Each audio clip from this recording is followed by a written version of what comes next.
はじけ散って深夜の帰り疲れ切って曲がり角間違えて知らない道に出た生きてゆくことの半分は壁にぶち当たるばかりだ残された半分はそれを乗り越えてゆくためだ人生は素晴らしい誰よりも誇らしい一つ一つ諦めずにためらわずにいけ未来とは七不思議信じれば叶う夢僕と新しい明日を叫ぼ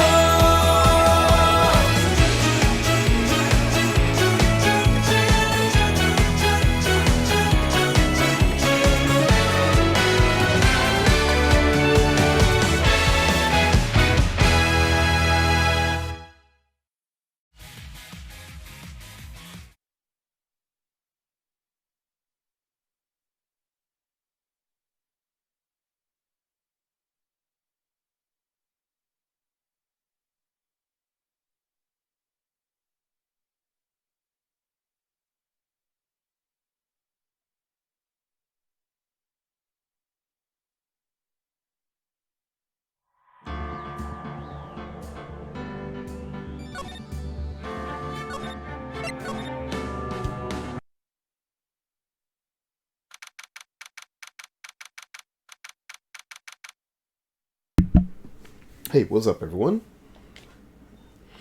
Nick. What is it? I got a confession to make. I'm terrible at figuring out magic tricks. Magic tricks? Yeah, magic tricks are by their definitive tricks, right? But I can never figure out tricks when I see them. That's because the tricks are performed by pros. They do it so you can't guess the trick.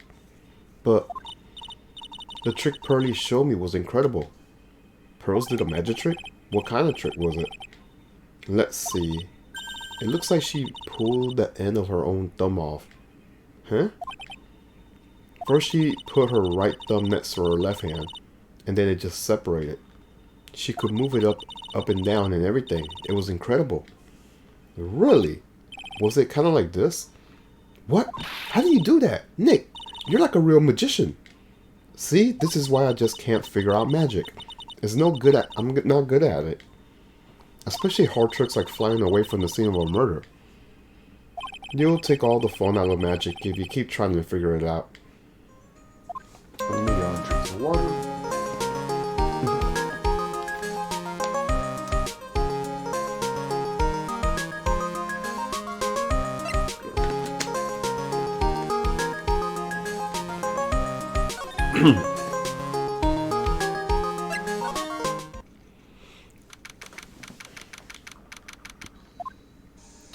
Oh, my sweeties. You mind hurrying up and getting me out of this place? We're doing our best, Max. Just hang in there. A little while ago, some people from a local TV station came by. And since I'm a famed magician, they said, let's make you our very own TV special. Really? What kind of TV special? Maximilian Galactica, The Great Prison Escape. It will be aired live. Hey, that sounds like it would be an awesome special. But if I do the special before I'm acquitted, they'll never let me out of here for real.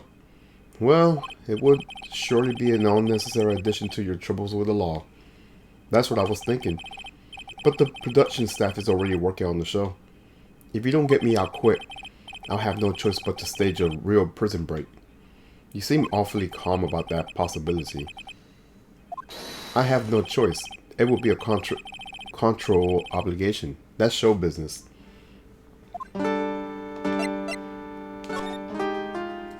The night of the crime, you didn't happen to fly off into the sky, did you? Here's how everything went down, sweetie. At the time of the murder, I was sitting in the ringmaster's room. Not to mention, flying off into the sky is not something I could do at will. I don't care what the stoogie clown says, it wasn't me. Max, do you mind teaching me the trick behind flying? You'll have to forgive me, sweetie. The difference between me and the cheap imitation magicians is that I keep my mouth shut. I don't teach people tricks, but I will say this much. It's much harder than you think. I was thinking about this in court today. I got a favor to ask you. Anything for you, sweetie. Be friends with the other performers in the circus. Fabulous, a great joke. Why would I be friends with a bunch of hacks like them? But I won on the world stage. I won the International Grand Prix.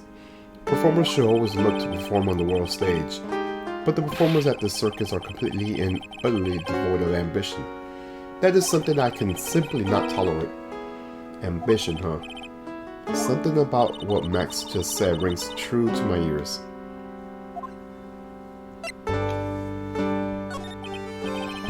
Oh my sweeties, want to hear about the Grand Prix, don't they? To be honest though, I told this story like 100 times already, so it's a bit boring. We're sorry to make you tell it again. You must not have heard me. I am really sick of telling this story, but what can you do? I'm Maximilian Galactica. I suppose I could tell it again. Yalla. Here, take a look at this. I just happened to have a picture of the Grand Prix with me.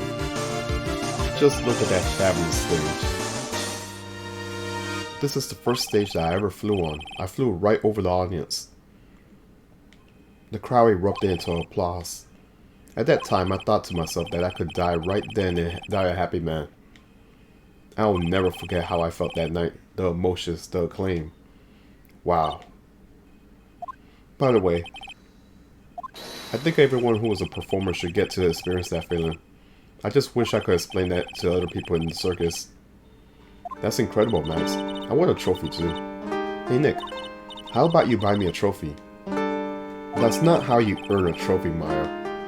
My sweeties, you could have this picture of my triumph. Just make sure you show it to all the other members of the circus. Look and learn. That's what you should tell them. Learn how to get thrown in jail? Okay.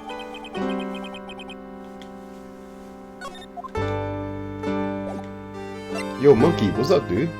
Hope you're doing well, man. Happy Saturday.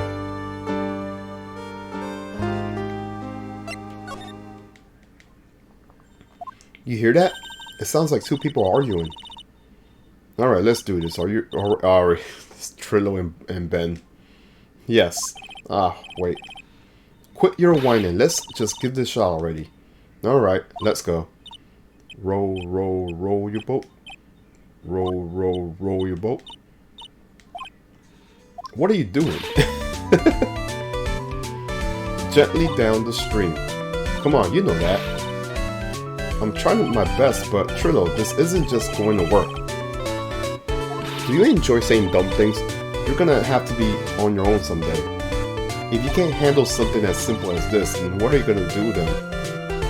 Hello, Ben. Hello to you too, Trillo. What are you doing here? Can't you see we're on a secret crash training course? I'm sorry. Secret crash training. Whoa. Yes, Trillo wouldn't give up until we tried out this new idea of his. So we were trying to sing in a round for our new ventriloquist act. In a round? You could really do that? That's incredible. See? Even they're surprised by the idea. I told you. They're not the only ones. You even surprised me with your idea. Once we really get a grip on basics, then it's just a matter of practice. You think so? Oh, I almost forgot. I wanted to give this back to you. Ah, there it is. Now that I got this ring back, it's time to take this one more shot at Regina.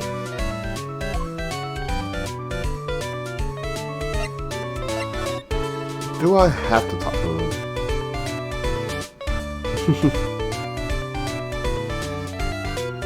I don't think I need to.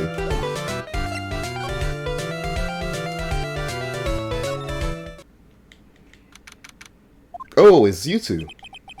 You look like you just got hit by a truck. Shouldn't you get some rest? I'm taking a rest right now, pal. I've been listening to some crazy clown's life story.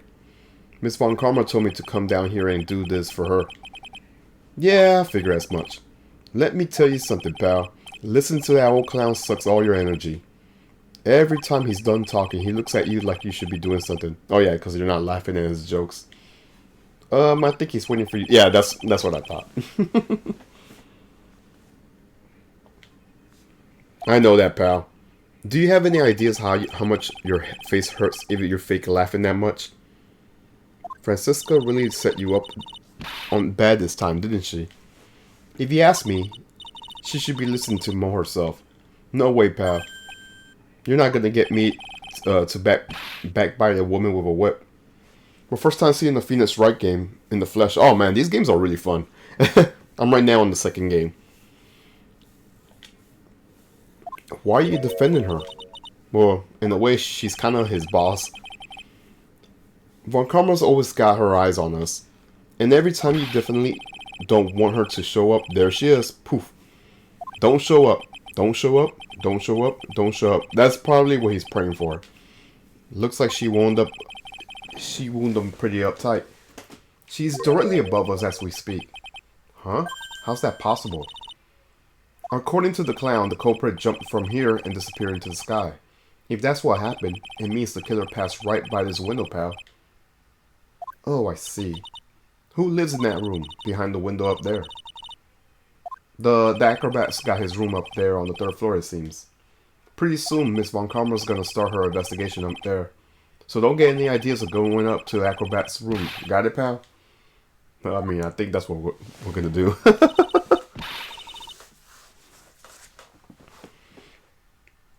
Francisca Von Karma.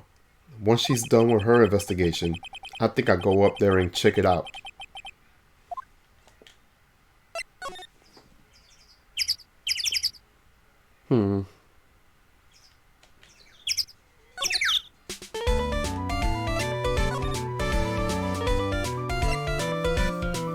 Let's go to the cafeteria.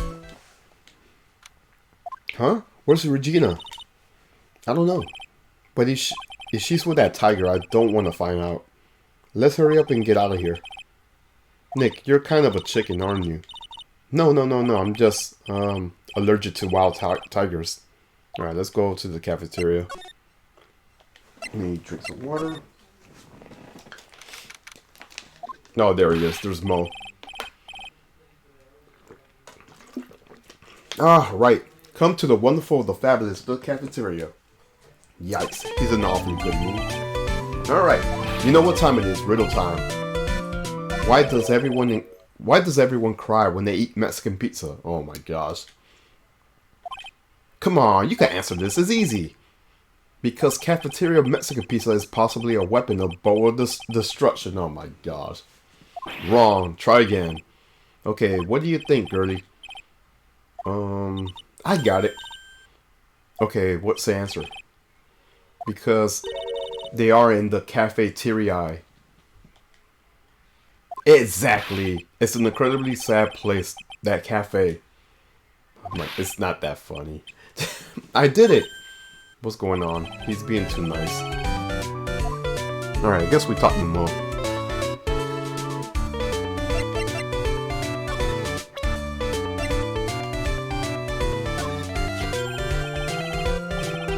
Ah, not this picture. He showed it to you guys too. Huh? You've seen it as well. Well, you know what they say about Maximilian Galactica. He really gets around. Oh my gosh, I just caught on to it. I just caught on to that joke. Anyways. Oh yeah. He didn't just show me this picture. What do you mean? He showed me his bust too. Let me tell you, that thing is enormous. Oh my gosh. It's in the picture, I think. He make us worship it every day. He made us bow to his greatness. He's got a big bust. I wouldn't mind hearing more about Max's bust. Wait, what? Not that I'm into that sort of thing. Yeah, okay. I'm like, what? Alright, let's talk to Mo. Today has been a really crazy day, hasn't it? You're telling me. I didn't even think it was going to be so tough. Tough? Yeah, it was a tough crowd. That's what you call a crowd that refuses to laugh. For instance, it was such a tough crowd this morning, I had to smash watermelons. I told them all great stories and even greater jokes, but no one busted out laughing. You even used the famed no shoes, no shirt, no service joke. Exactly, how can you not laugh at a stunning comedy like that? Like, yes, I don't know. Are you 100% sure about your testimony today? I saw what I saw, I swear, that creep just flew through the air. It wasn't exactly flying per se, it was more like floating. The silhouette of his face made me positive it was Max. I don't see a cycle lock. He must be telling the truth. Alright. Let's talk about his bus. Max bus should be on that small table over there, right? There's nothing over there. Really? Oh yeah. When was it? I'd say about 5 days ago all of a sudden. The bus disappeared. It disappeared. If you want to see it, there's a photo of the bulletin board over there. Max just had to put that picture up. This thing is pretty cool. I want someone to make a bus of me. Sure, as long as I'm not paying for it. Aww. Okay, so we got the bus. Is there more dialogue? Is there anything else that's... Okay, never mind. Nope, nothing's changed that I see. I wonder if he's actually thinking about this or he's just setting up a bad joke. Nope, I'm drawing the blank here. Quiet mode is a good mode in my book. I guess there really isn't any other thing that changed, huh? Well, there is this one teensy tiny thing that does seem different. Okay, so tell us. What changed? Well, on the morning of the crime, over on the bulletin board, this piece of paper was posted front and center.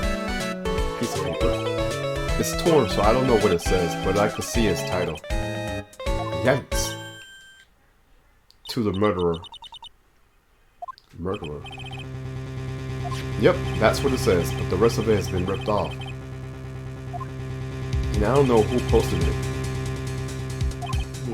When did you find this? The morning before the murder. Before the murder. Yes, the ringmaster was killed the night after the paper was discovered. Who in the world posted this thing? Okay. Nick, I think we better follow up on this important lead. Okay, let's move around.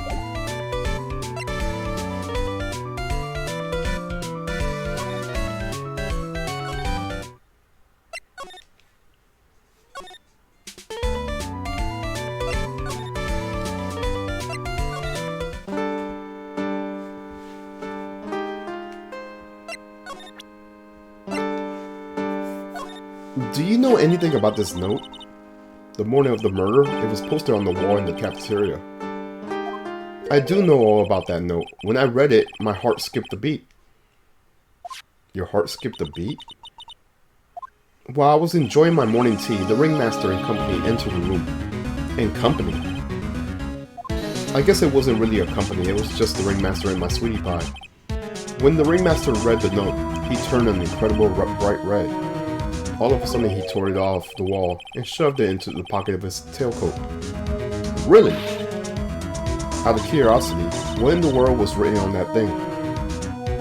Let's see. Drink some water. Oh, I don't want to steal the fun out of my sweeties. Go and find it on your own. I'm sure you can find it somewhere.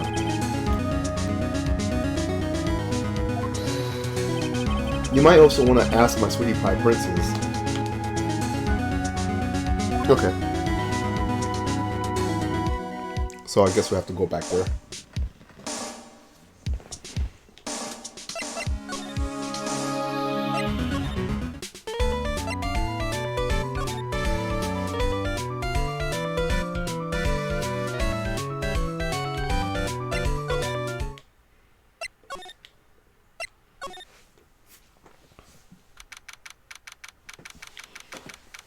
Max and the ringmaster had their talk in this room.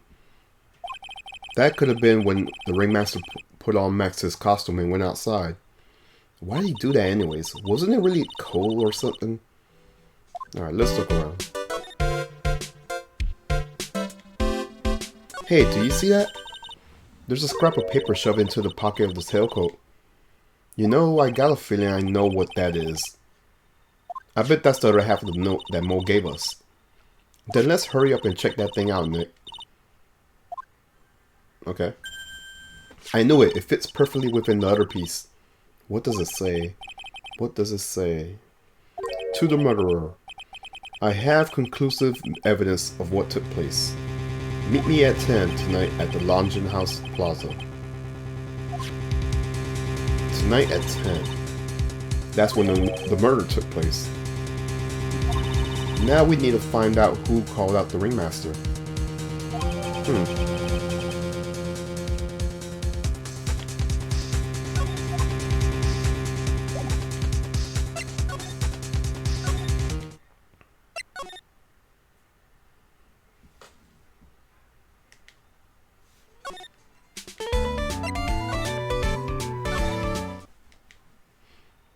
Hey Gumshoe, I'm sure you did a good job as usual.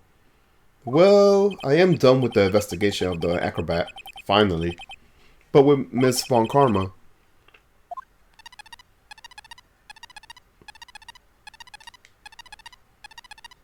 Nick, what is that? That beeping sound. It's Miss Von Karma.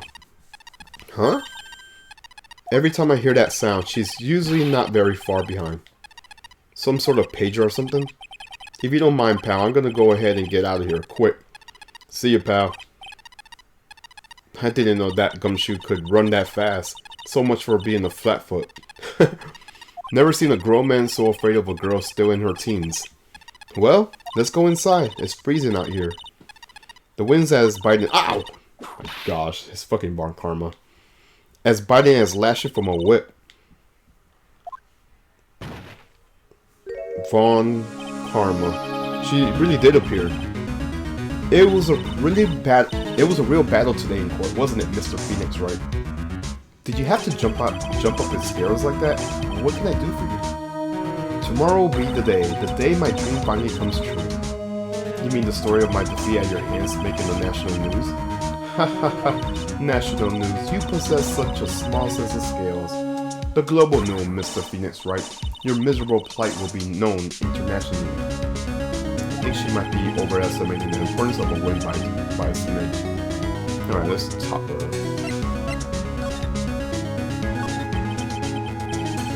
Miss Von Karma, it appears you got your hands into something big, huh? Huh. I'm amazed you picked up at that much. Anyone could. You couldn't hide that look of victory in 10 paper bags on your head. I got conclusive evidence and a conclusive witness. Need any more hints? A conclusive witness. You must be the acrobat, right?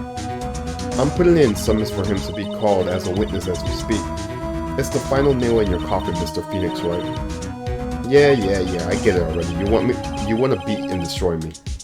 I can't worry about her. I gotta try and find out more information myself. Why do you keep giving Nick the evil eye? It doesn't matter if you prove that defendant guilty tomorrow. Nothing will be able to bring your dad back. My dad? You must mean the esteemed Alfred Von Karma. Of course. Your dad. I know you miss him. Enough out of you. One more word, and you'll get Malfoy whipped. Now, when did I ever bring up my papa's name in this, or any conversation? Then what's this revenge thing you're talking about? You wouldn't understand, Mr. Phoenix Wright. I have to see him again, one more time. Him? I'm sure you know who. I refer Miles Edgeworth. What? Edgeworth? Miles Edgeworth? Alright, let's talk about Miles Edgeworth. Miles Edgeworth. Why would you even bring him up? You haven't forgotten, have you? Do you know who it was that trained that gifted prosecutor, Miles Edgeworth? Manfred Von Karma. Exactly right. It was my papa. That means Edgeworth was right again. Miles was like a little brother to me. Huh? Little brother? But Edgeworth and Nick are the same age.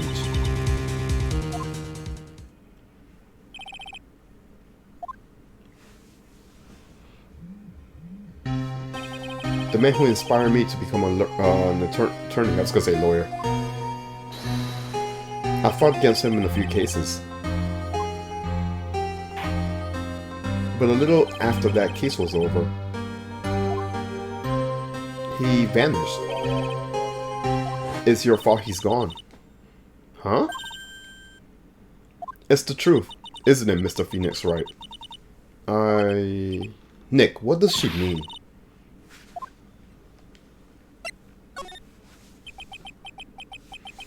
Edgeworth was never quite the same after the case. And then, with that case after that one, he never set a foot into the court again. And then one day, he just vanished. And he left with a simple note on the prosecutor's office. Prosecutor Miles Edgeworth chose death. That was 1 year ago. It was a few months after you left to go back home. Mr. Edgeworth, he's dead? I don't believe it. He's still alive. I'm sure of it. Somewhere in this world, he's still alive. Prosecutor Miles Edgeworth chose death. Of course he did. You ruined his reputation as a prosecutor. You effectively killed that prosecutor in him. Just like your victory muddy the honorable name Von Karma. I'm gonna find him. And then, I'm gonna teach him his rightful place with my own two hands. Nick, about Mr. Edgeworth. Maya, I already told you this once. Don't make me do it again. Don't bring up his name in front of me again, okay? But Von Karma did. Nick. Miss Von Karma. What? I don't know if you're God's gift for prosecutors or not. But I had enough of you. Him too. What in the world happened? This dog is all bark and no bite. He's already been defeated. Regardless, I have nothing to inform you two of today. Tomorrow will be the greatest courtroom battle this country has ever seen. Nick, let's go. We need to talk with the performer on the third floor. I'm sorry I brought it up, Nick. Let's go to the new area.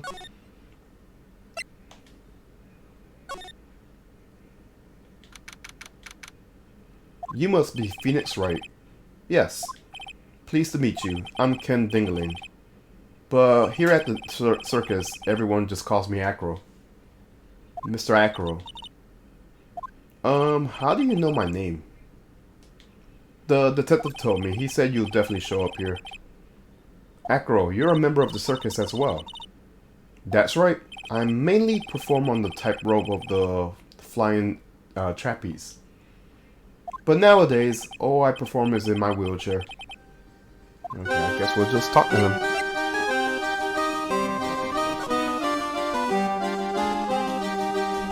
Acro, why did you join the circus?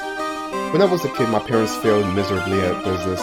Then one night, they decided to run away from it all without me.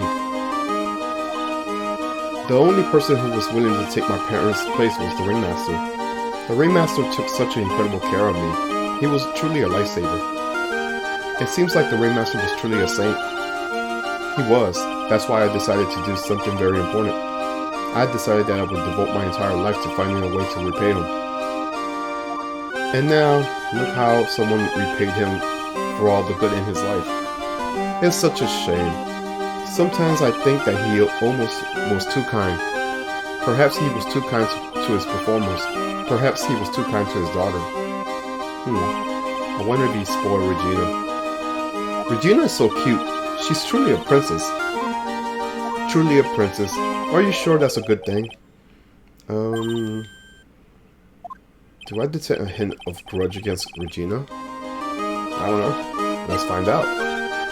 I'm sorry to ask, but why are you in a wheelchair? The nerves in my legs were badly damaged, and you can't walk now. I can't even stand now. And since I live on the 3rd floor, I can't even leave the building by myself. That's awful. The accident happened during the acrobatic session, right? Oh, we got the side locks. Yep, there they are.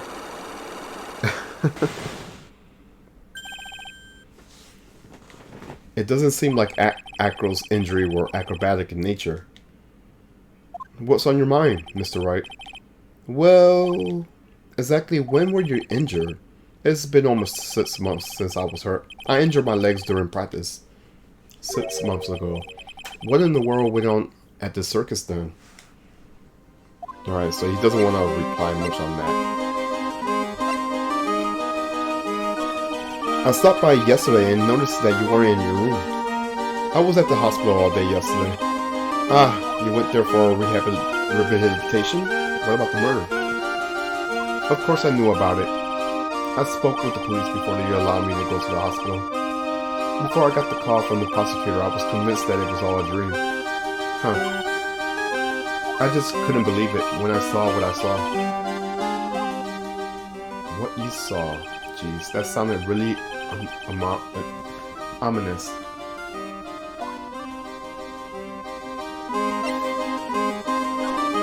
So what did you see, Acro? That night, I was in bed sleeping when I heard a huge sound coming from below my window. I see, the scene of the crime was right below your window. That's when I looked out the window. What did you see? He was flying straight to the air. He? Maximilian Galactica. What? That's what I thought he'll say. You're absolutely positive. Positive that it was Max that you saw flying. I am sure. There's no doubt in my mind. Nick.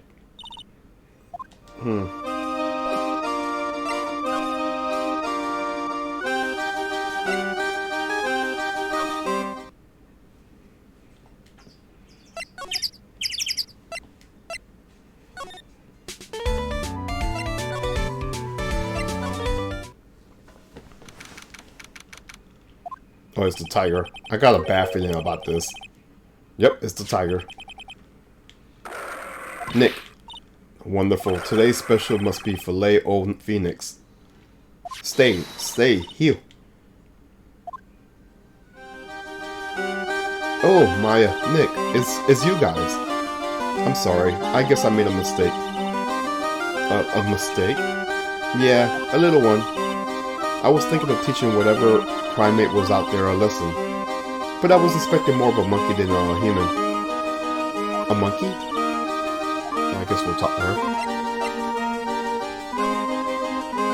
It's a pity about what happened to the ringmaster. Dad? Everyone loved him, didn't they? He must have been quite a man. He was. I love my dad so much. I hate to say it, but she doesn't seem all that broken up about her father. That's why I feel so lonely. Now that I won't be able to see him for a while. For a while? Yeah. When Leon died, I talked with my dad and he told me that when someone dies, they just become a star in heaven. A star. That means that my dad is looking down on me from the sky. That's why I love the night so much. I could see everyone who's gone. When someone dies, they become a star in the heavens. That's kind of sweet. But I bet there's no way that Maya believes that. What do you mean there's no way I believe that? Do you think that one day I'll be a star too? Of course. You really think so? Yeah, you will, I think. I got a feeling that everyone's doing great up there in the sky. I wonder if everything's alright with Regina.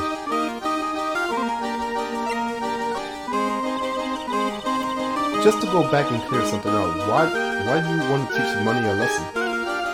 Because he's a meanie. He's got something that means a lot to me. Something that means a lot to me. It must be something shiny, right? Actually, it's a stage costume. It's got a lot of spangles, and it's really beautiful. You should see it. We should? When the costume gets hit by the spotlight, it dazzles. Hey, Mr. Attorney. Huh?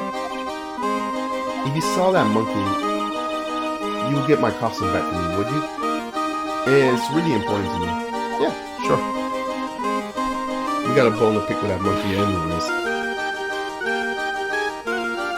Leave it to us. Guess there's no turning that request down. Yay, you're really gonna do it?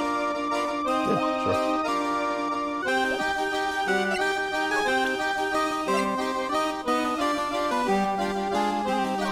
Regina, have you seen this before? Oh, I know what this is. Really? Well, it was in my pocket for a while. It was in your pocket? This piece of paper was in your pocket? I guess I noticed it on the, around that breakfast time. Breakfast time. Yeah, I always take Akko his breakfast in the morning. That's when also I take out the trash in this room. Then I go to the cafeteria and eat my own breakfast. That's when you realize the piece of paper was in your pocket. Yep, but since I'm not a murderer, I just figure it belonged in someone else's pocket. And then what? I wonder if the person who lost it was in trouble, so... You didn't put it on the bulletin board in the cafeteria, did you? I did, I stuck it up there. How do you know? So it was Regina who put it up there. When did this happen? The morning of the murder, I think. That explains a lot. I wonder who wrote this. Okay, so now we got some more confirmation about this note.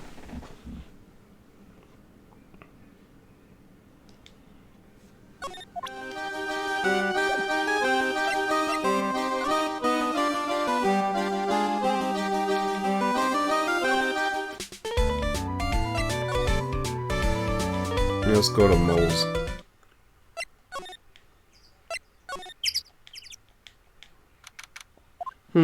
Moe's not here. What's that? I hear something. Stop it, Nick. You're scaring me. Oh, it's the monkey. Nick, it's money. That's monkey holding something. That's it. That's the thing that means a lot to Regina, remember?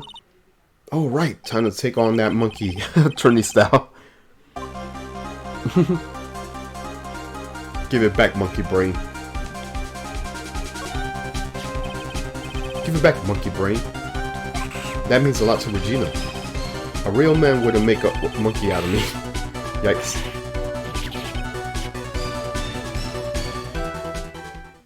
I tried to have a man-to-man talk with him. I really did. You know, man-to-man isn't really accurate. It was more like man-to-monkey. Nick, you... I swiped it while Money was distracted. Wow, you're really on the ball today, Nick. Let me see it. Let me see it. You can see if fine for where you're at. You know what I mean. I really want to try it on. Maybe then I'll take this at the circus and I could get some peace and quiet. What's the matter now? It doesn't fit me at all. Oh well. Guess it's time for me to lay off the burgers. Not to mention it doesn't look like something any girl I know will wear. Okay, so we got the stage costume.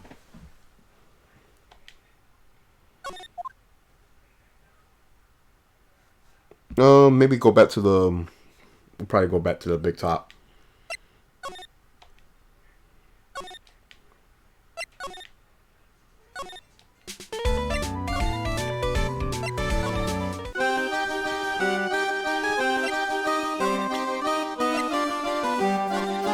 Here you go, Regina.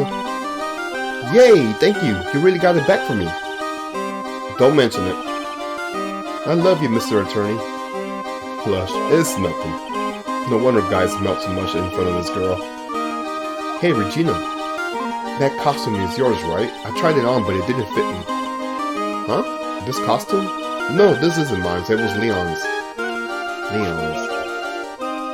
You know, the lion she told us about. Oh, that one that someone killed?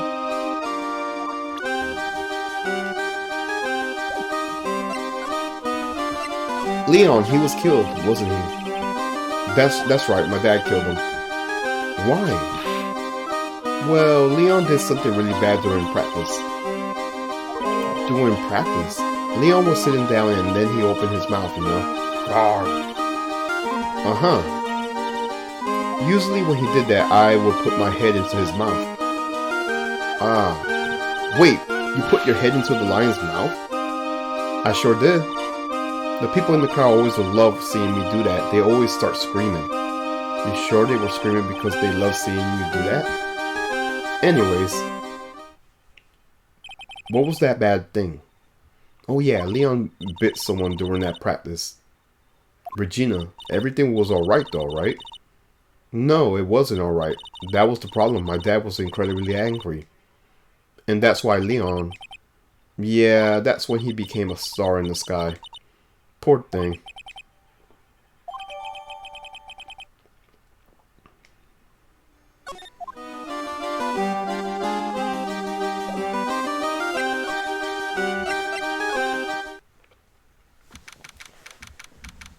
Something smells fantastic. So we know it can't be Mo. Wait, I know what it is. It's burgers. Hello, hello, hello. Welcome to the Bistro des Cirque, aka the cafeteria. It smells so good in here. And those burgers look great. She's drooling like she's some sort of crazed burger monster. My burgers are the best. Juicy meat, toasted buns, special sauce. They're absolutely irresistible to anyone with a hankering for a burger. One bite will send you to hamburger heaven. I was gonna say Halbert. I bet. I could tell by the smell. Whoa, I'm getting hungry too. Those burgers must have some kind of special powers. Do we talk to Mo? Now that the Ringmaster is gone, what are you gonna do? That's all I thought about for the past 2 days. Everyone loved Russell. You heard Acro's story, haven't you? Like how he was adopted when he was younger? He's calmed down a bit now, but he was livid when he heard about the murder. Acro was so upset that he said he couldn't go on. He was that upset? Yes, he was. Anyways, I gave it some thought. Maybe I should give up on trying to be a half-baked clown. I've been thinking of trying the Ringmaster's shoes. What? Really? Max will still be an issue though. Max? He may be a little bit mean and hard to work with, but it's hard to argue with his importance. He's probably the reason the circus is still around. A lot of what he says is right. Mo. All that's left is to see everyone can get over the tragedy. You know, the tragedy, you know? What is he talking about?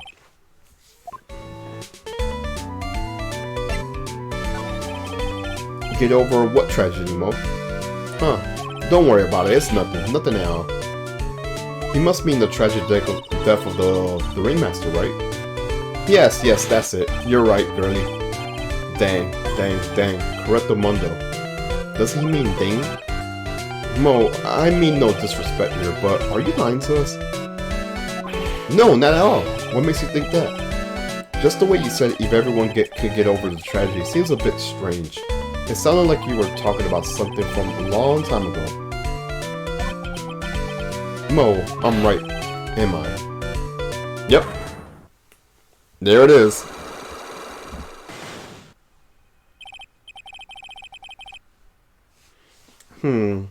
Now we're getting closer to the truth. It was about 6 months ago. It was just a little accident. Give me a break. Us old men have accidents. I wear big pants for a reason. 6 months ago.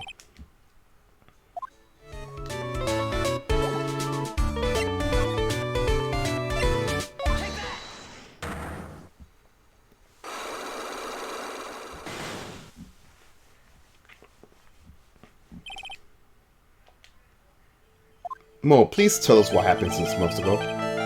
What in the world went at this circus? Okay, there's no need to look so scary when you ask me. Hey, look over there. Some juicy burgers. Eat instead. Unfortunately, I'm more of a grilled chicken sandwich man myself. Same here. Actually, I'm kinda got an idea for what happened back then. You said something about an accident. This wouldn't happen to be the cause of the accident, would it? Let's see.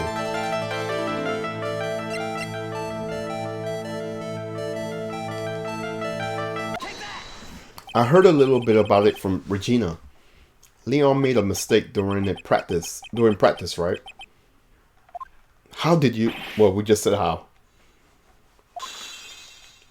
I told him so many times, you shouldn't be doing such a dangerous act. Like putting her head inside Leon's mouth, right? Yeah, but Regina believed in Leon.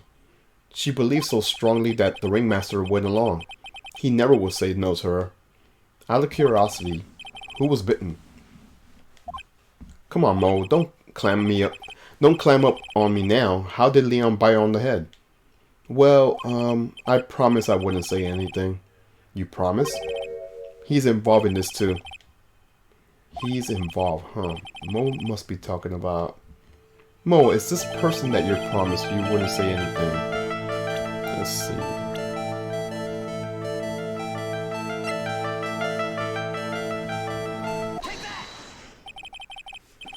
It must have been Acro, right? How? How do you know?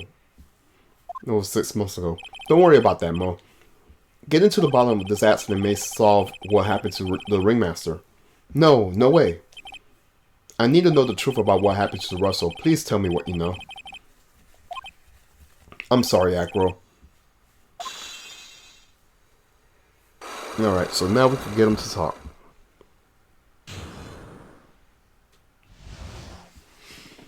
Alright, get over it. It's just like you said, you know, the accident. Did someone die? No, but it would have probably been better if he had. What? How would that have been better? He's still alive. But when he got bit, he suffered massive brain damage.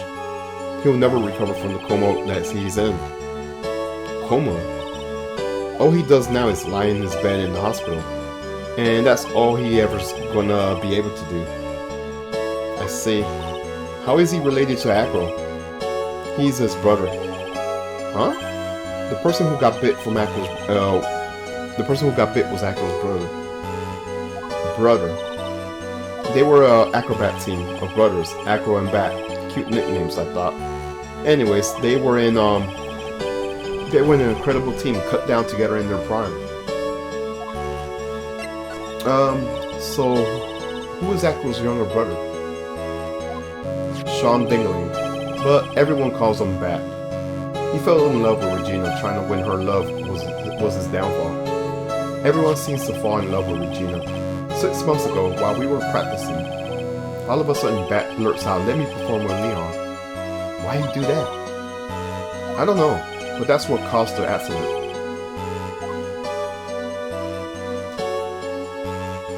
I'll never forget that moment.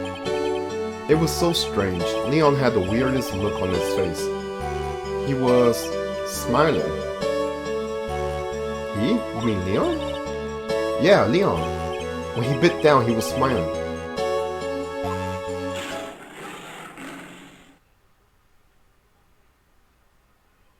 Some sick grin. No way, that's impossible. A smirking lion? A flying murderer?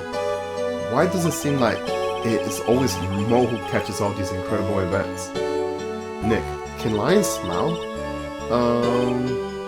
We never told the police about the incident. The circus would have been shut down if we had. The next day, the ringmaster took Leon out and shot him with a rifle.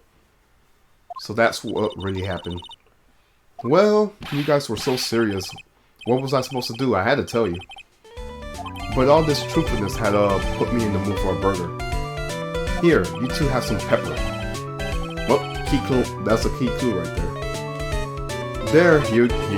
There he goes again, acting like his normal crazy self. Ah. Okay, she sneezed. Nice, what a wonderful sneeze. Huh? You think so? You sneezed with pepper and slipped on a banana peel. That's basic clownsmanship. Girlie, I know you gotta understand it. Nick, I think I made a good clown. Other than Regina, I've never seen a cuter sneezer. Does Regina sneeze with pepper too? She does. Bat always teased her with pepper. Bat? From my point of view, those two always look so perfect together. They look perfect together, huh?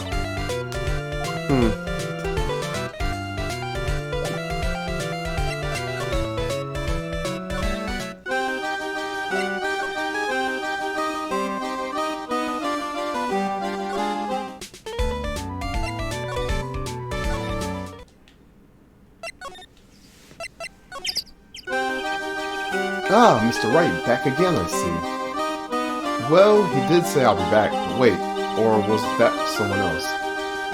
We're back because that girl was hiding why his legs were injured. He was hurt in that accident 6 months ago. It would seem that he knows what we know. Well, it seems you got things that you want to talk about, so fire away.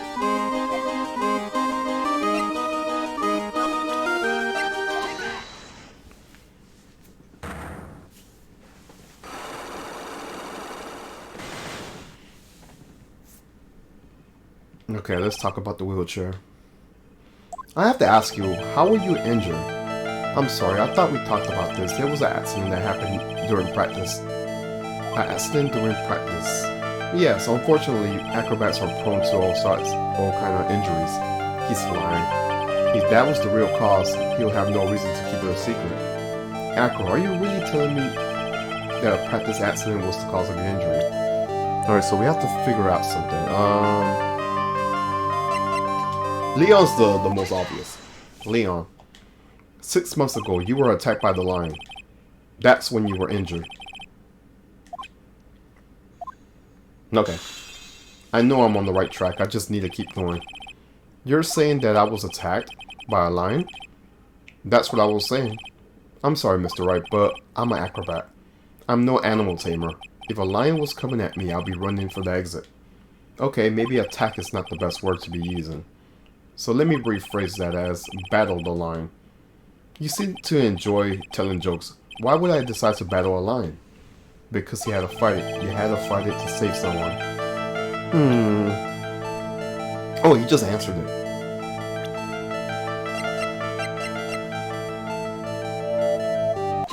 Bat. It was a shame what happened to your brother 6 months ago. You tried to save him, didn't you? And that's how you got that terrible injury.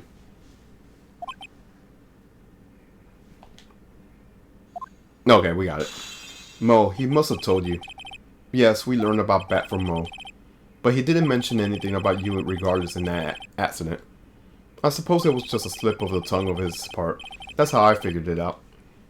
A slip of the tongue? Okay, we got that part. Cut down together, that was how he slipped it. But that's how I figured it out. You two ended up at the center of the same accident together, like always. I see. But an accident is an accident. It wasn't anyone's fault. I still have broken Acro's last psych log. Yeah, I know. This must be one incredible deep-sea secret. It wasn't anyone's fault. Do you care to explain more? Acro, I know you are hiding something. Maybe someone you don't seem to like that much is the reason you're being invasive.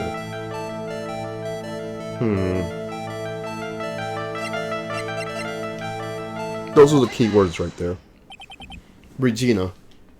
You always seem calm and collected until you start talking about her. Saying things like she's cruel. I was gonna say cute. Well done, Mr. Attorney. You got quite a set of eagle eyes. You know, her tiger tried to attack me. Regent tried to attack you? Twice. He wasn't serious, I'm sure. You're not trying to insinuate that I believe that she spurred on Leon to attack Bat, are you? Leon was never taught a command to attack people. Regina is incapable of doing anything like that. Besides, Regina had no reason to want to injure my little brother. Regina and Bat were such good friends back then. But you still hate Regina. I got proof of it. What? What are you talking about? Don't. Maybe I overdid it again. But if I can hand something over to Acro, maybe he'll... Here's my proof.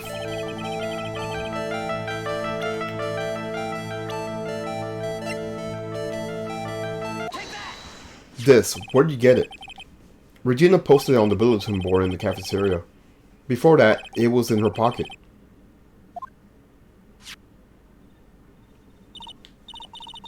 I remember this, yeah. You wrote this, and you put it in her pocket. That's right, isn't it? That's right. Well done, Mr. Wright.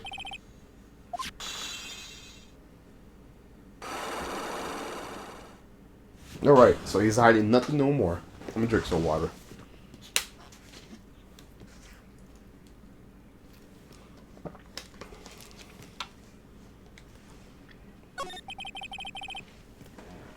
My legs were injured by Leon 6 months ago. My younger brother Bat had a dare with Regina. A dare? An absurd dare. If I could put my head inside of Leon's mouth like you do, you have to go to the movies with me on a date. That's insane. Didn't he know how dangerous that was? We all thought he was being stupid too, but that line was very old to begin with, and age brought with his countless experience in doing that very trick. Unfortunately, this particular time I guess Leon wasn't ready or willing, and that's when the accident happened. He just wanted to take her out to the movies. Poor Bat. When Leon chopped down, I jumped towards him. Then Leon attacked me, and that's how I ended up. What about Bat? He's still in the coma. I went to the hospital yesterday to visit him. I see. I'm still waiting for him to open his eyes again. And that's the reason why I keep going. Damn. Bat and Regina. They were such great friends. Oh yeah, I wanted to take a look at this. What is it? This is my scarf. This is the scarf my brother was wearing when Leon attacked him. Gross, it's covered in blood. The scarf. It was a present for Regina to my brother on the day of the accident. When he did it, he looked like he was smiling. He? I guess she's talking about Leon. Yeah, Leon, obviously. Oh. When he bit down on Bat's head, the expression on Leon's face looks like a grin. Nick. I know. Both said the same thing. What do you think it all means? I already know. I'll be taking that scarf if you don't mind. Miss Von Karma. I already heard everything. So hand over the scarf. But the scarf is evidence in the trial. That is for me to decide. I think we should begin our preparations now, Acro. Preparations? I serve as summoned to I serve as summoned to Acro to appear in court tomorrow as a witness. Acro, we'll talk more at the prosecutor's office. Acro, a witness? Come, Acro, let's go to the office. Yes, ma'am. Now, what do we do, Nick? How are we gonna handle tomorrow? Don't worry about it. I'll figure something out. Look at you, full of confidence. You must have found something you could use. This is all beginning to come together now. Alright. Okay, so we finished the investigation. Now for the trial.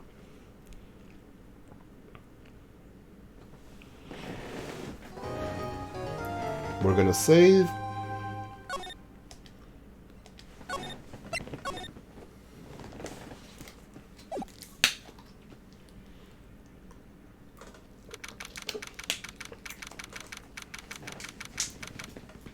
Good morning, Max.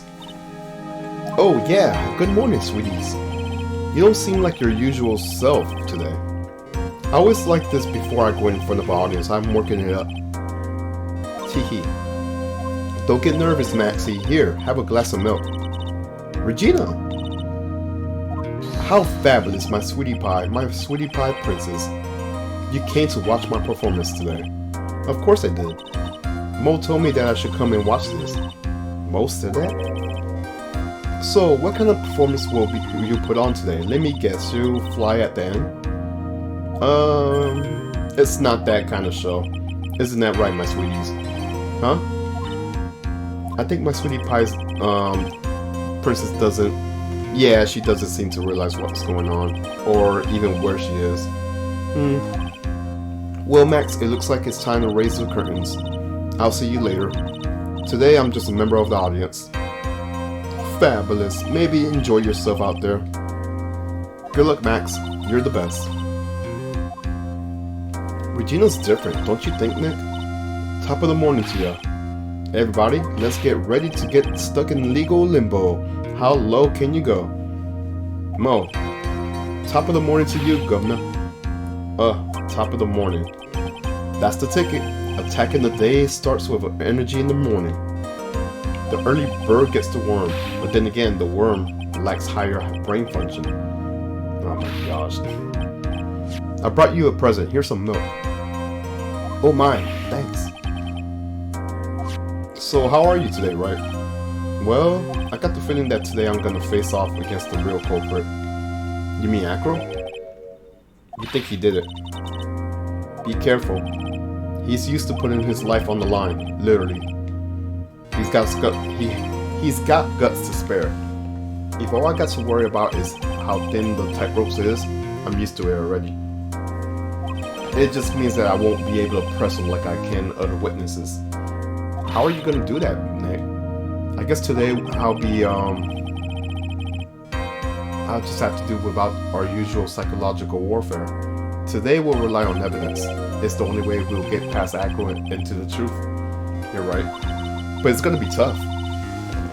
Anyways, I want you to make sure that Regina sees it all today. It's important. Then she finally has to deal with the reality of what happened to her father. You want us to make sure Regina watches. Yes. That's why I brought her here to court today.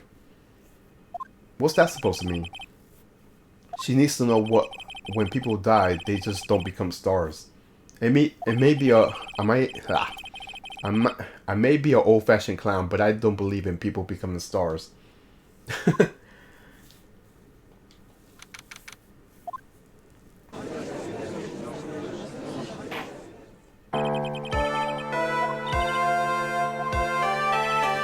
Miss Von Karma, may you proceed with your case. The prosecution would like to revise its previous theory of the events.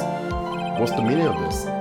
We have discovered a new witness, or should I say a new eyewitness. One that saw Maximilian Galactica fly off from the scene of the crime.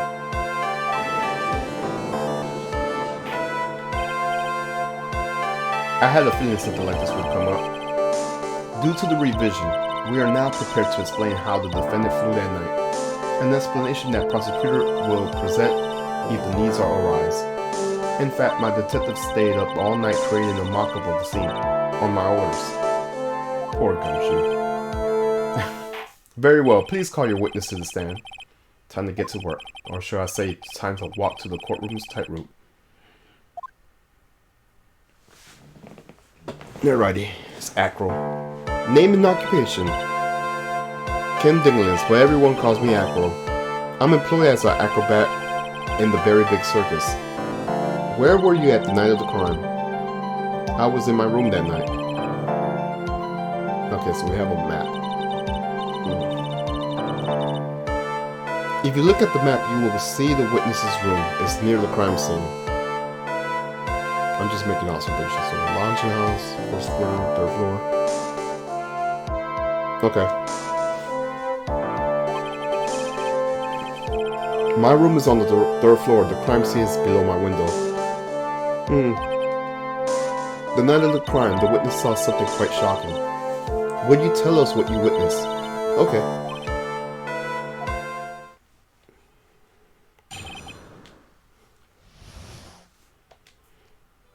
It was just after 10, and I was resting in my bed. Around that time, I heard a large thump noise from outside the window. Then a few moments later, I saw someone flying right by the window. It was Max Galactica. I only saw him from behind, but that's who it looked like. To be honest, when I saw that, I thought I was dreaming. This witness testimony matches up exactly with the clown. If that's the case, there is a very little that the prosecution needs to add. All that's left is to explain how the defendant disappeared into the sky night. Okay. Before we get that far, I'd like to cross-examine the witness. A foolish choice by the foolish fool who witnessed to feel the foolish sadness of a sad fool. A man knows how the proper timing for things, Mr. Phoenix Wright. Just like your old friend, Mr. Miles Edgeworth did. Mr. Wright, do you have a problem with the witness' testimony? In the words of Miss Von Karma, may I quote yesterday's proceeding? There's no way that actually happened. Very well, you may proceed with your cross-examination. Alright, so we'll just fast forward through the dialogue.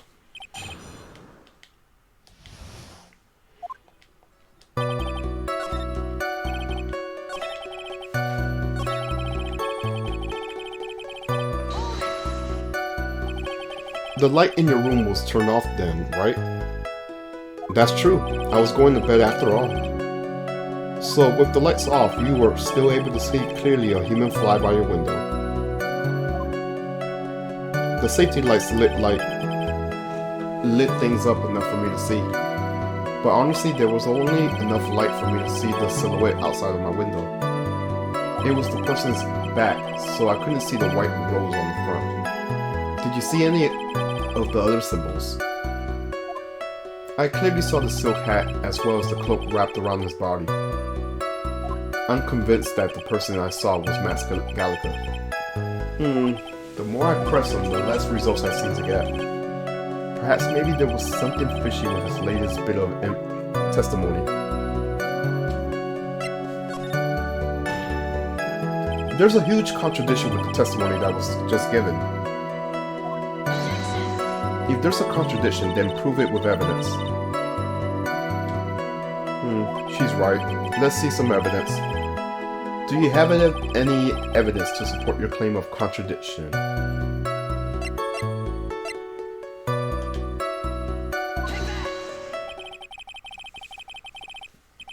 You claim to have seen the exact same thing Mo saw that night. Do you stand by that?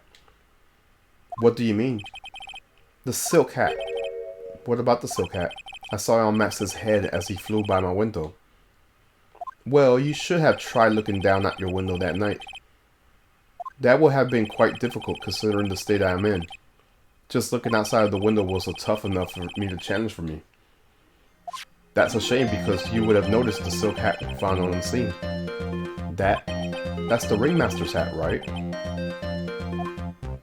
Afraid not. No matter how you look at it, this is Max's silk hat.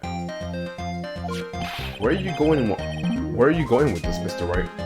Are you saying that Max has two silk hats? No. This is a handmade, one-of-a-kind model made only for Maximilian Galactica, which means acro. That you've been fibbing on the stand.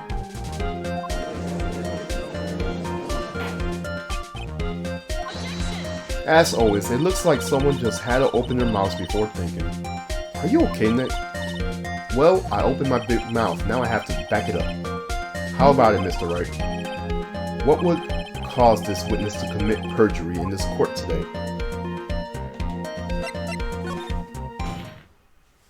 Your Honor, on this occasion, the defense accuses Acro himself. On this occasion? Accuse Acro? What in the world are you accusing him of? Obviously, we accuse him of the murder of Mr. Russell Berry. Mr. Wright, are you serious? Dead serious, Your Honor. I think your trips to the circus have served you well. You seem to have learned how to try and grab an audience's hearts and mind. Your Honor, don't allow yourself to be swayed by theatrics. Trying to wow the crowd with smokes and mirrors is the oldest bluff in the book. I'm gonna drink some water. Really? If you don't believe me, just look at the witness.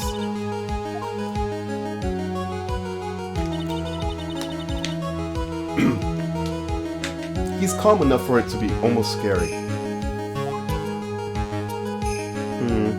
The birds is attacking. He's staying rather calm and collected. Mr. Dingling, do you have any response to the defense accusations? I don't really need to say a thing, do I? What do you mean? Everyone, take a good look at me. I can't even stand by myself, let alone leave the lounging house. That's true. I understand that Mr. Wright is just trying to help his client. But to do this by accusing me of murder of all things. See, even a sliver of common sense makes it clear that accusation is ludicrous. She's right. Way to pick on the disabled, you honest crewman. Okay, this is the jury. Phoenix is a poopy head. See that, Mr. Wright? If you're trying to drum up support from the peanut gallery, that's how you do it. I think that's enough of this little game. I got a doctor's note to confirm that Acro is unable to stand under his own power. Maybe the defense is planning on making a claim to counter this as well. I could hear the defense now. Acro has an accomplice. What do you say about this, Mr. Wright? Did Acro have an accomplice? Of course he did.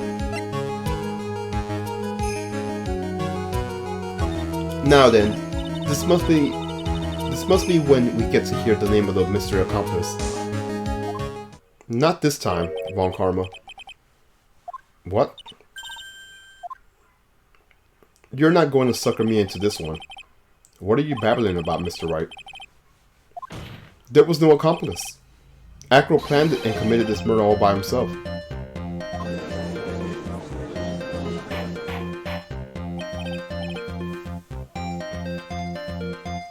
What are you getting at? Way to keep them all on their toes, Nick. Now I'm gonna have to prove that it all fits together.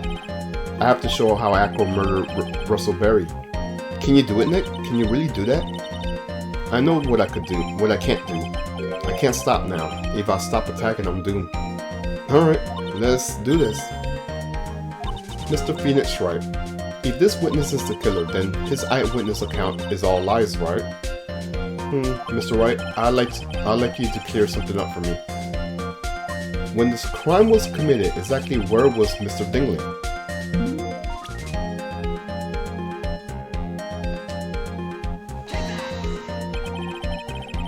He was obviously here in the entire time.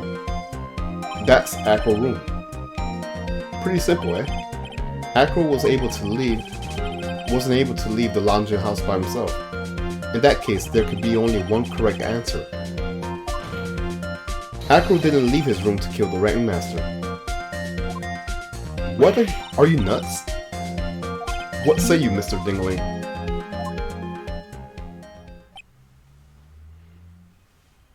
It's an interesting theory. That's it. Considering that what you propose is impossible, yes, that's it.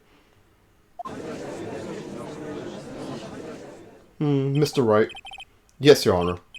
As the witness has stated, your assertion is impossible. As he is in a wheelchair, there's no way he could go to the scene to be the killer. You got a point. It seems you've forgotten once again, Mr. Phoenix Wright. The defendant was clearly spotted at the scene of the crime. That's true. Mo said he saw Max, didn't he?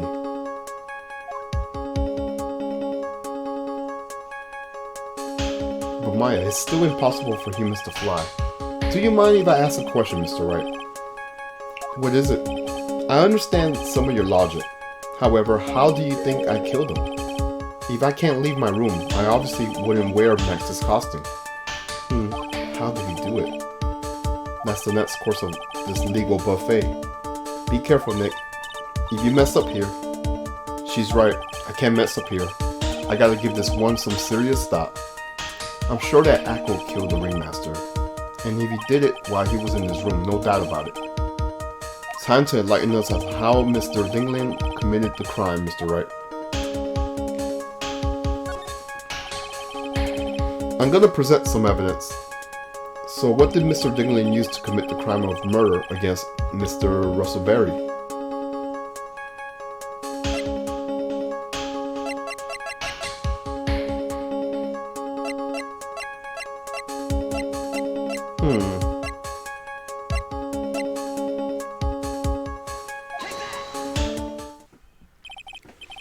What's that, a picture? It is indeed. The problem is with the item that's shown in the picture. The bus?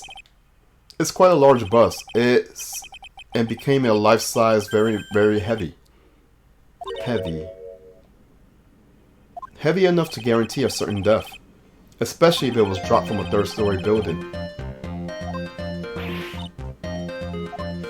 Ooh, the birds flew away. See, this is how Acro was able to kill the ringmaster. With the force of gravity and Maximilius Galata's Apple bus.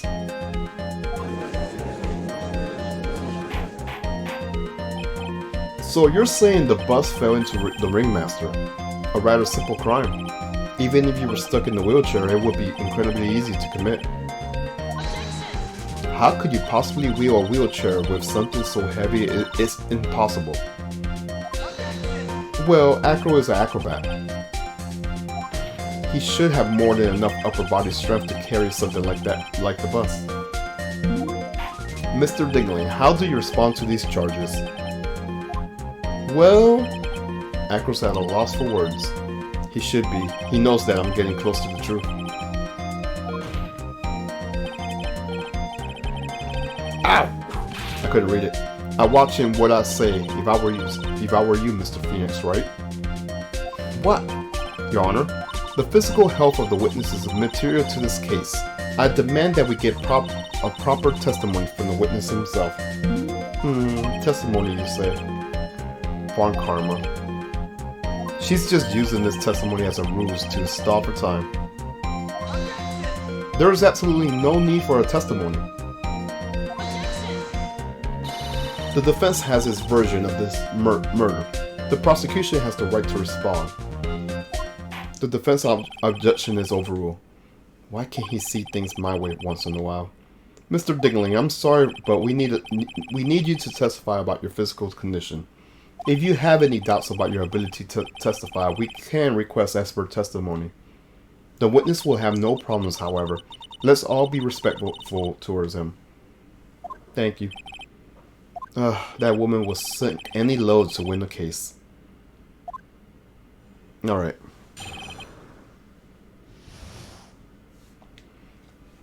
I suppose I could lift something the size of that bus.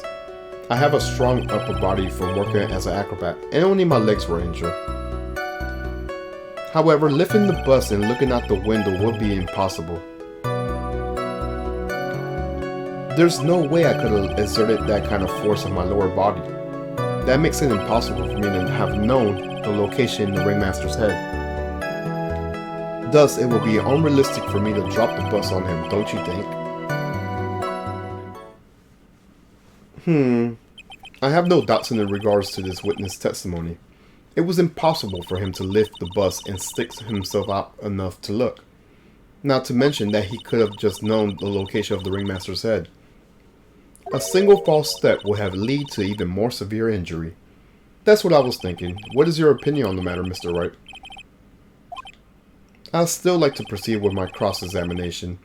He's simply stalling. It's shameful, really. I can't let her get to me. I gotta focus. Alright. Let's look at our court records.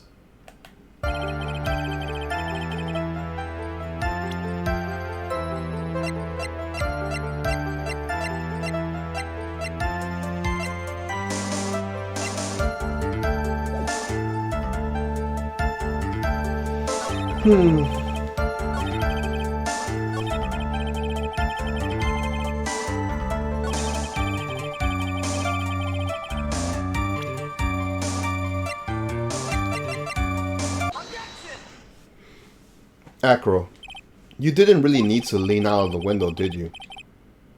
What are you driving at, Mr. Wright? You already knew ahead of time where the ringmaster head was going to be. Quite precisely, I may add. You're still hinting at things. It's pointless, Mr. Phoenix Wright. Enough stalling. How about you show us some evidence? But I did such a good job hinting. Yes, hurry up and explain things, Mr. Wright. Maybe you should take a look at this.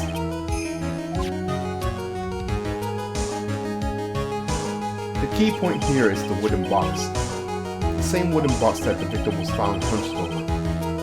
The same. The question is, who placed the wooden box here? Who? When Ben and company saw the ringmaster, they didn't see him holding the box. Which means that the wooden box was already placed at the scene of the crime. I have to admit that your theory makes a lot of sense. The moment that the bus came from falling down was exactly the same moment that the ringmaster lifted up this wooden box. Which means that the answer to all the questions is now crystal clear. You mean, if the bus were to fall upon the point marked out by the wooden box, there would be no way that it could have missed the head of the victim. No.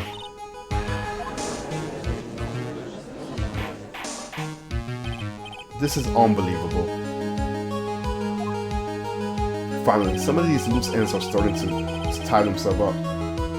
Now I just gotta keep going, and there's only one way to go from here forward. So the next question I have is, who placed that wooden box at the scene? If it was Mr. Dingling, of course. He connected it to a rope, and then all he had to do was lower it down. Ow! Allow me to whip some sense into you. Mr. Phoenix Wright. She's doing it again. The ringmaster's head could have been anywhere when he lifted the box. That's why the box was so specially made. Specially made? Indeed. It had the most peculiar feature. I think it was the weight, right?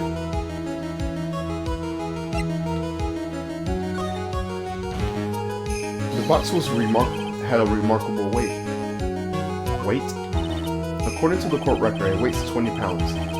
Just to lift his wooden box would have required. Oh, I see. One would have to squat down and lift it up with their own body, wouldn't you say? That's exactly what I was trying to point out. The box is very large. The box also has carrying handles on either side, doesn't it? That is correct. To lift up the box, you have to squat down.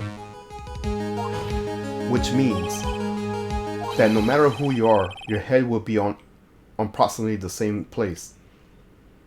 Fool.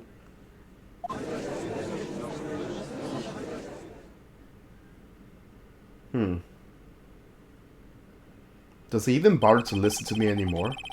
I heard what you had to say. I must admit, I'm shocked at your imaginative skills. Did you do it? Did you place the wooden box in the plaza?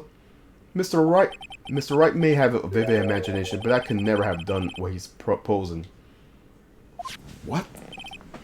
Mr. Wright, do you recall the original location of Max's bus? I remember. Of course I remember. It was on top of the table in the cafeteria. Then what happened? What happened to it? I'll let you to remember one important fact, Mr. Wright. I could not possibly leave the lounging house by myself. That means... You understand what I mean, don't you? I may very well have been able to drop the bus from my room. However, how would I got in the bus from the cafeteria to my room? You see, Mr. Phoenix Wright, explain that. Don't forget, you said there was no accomplice.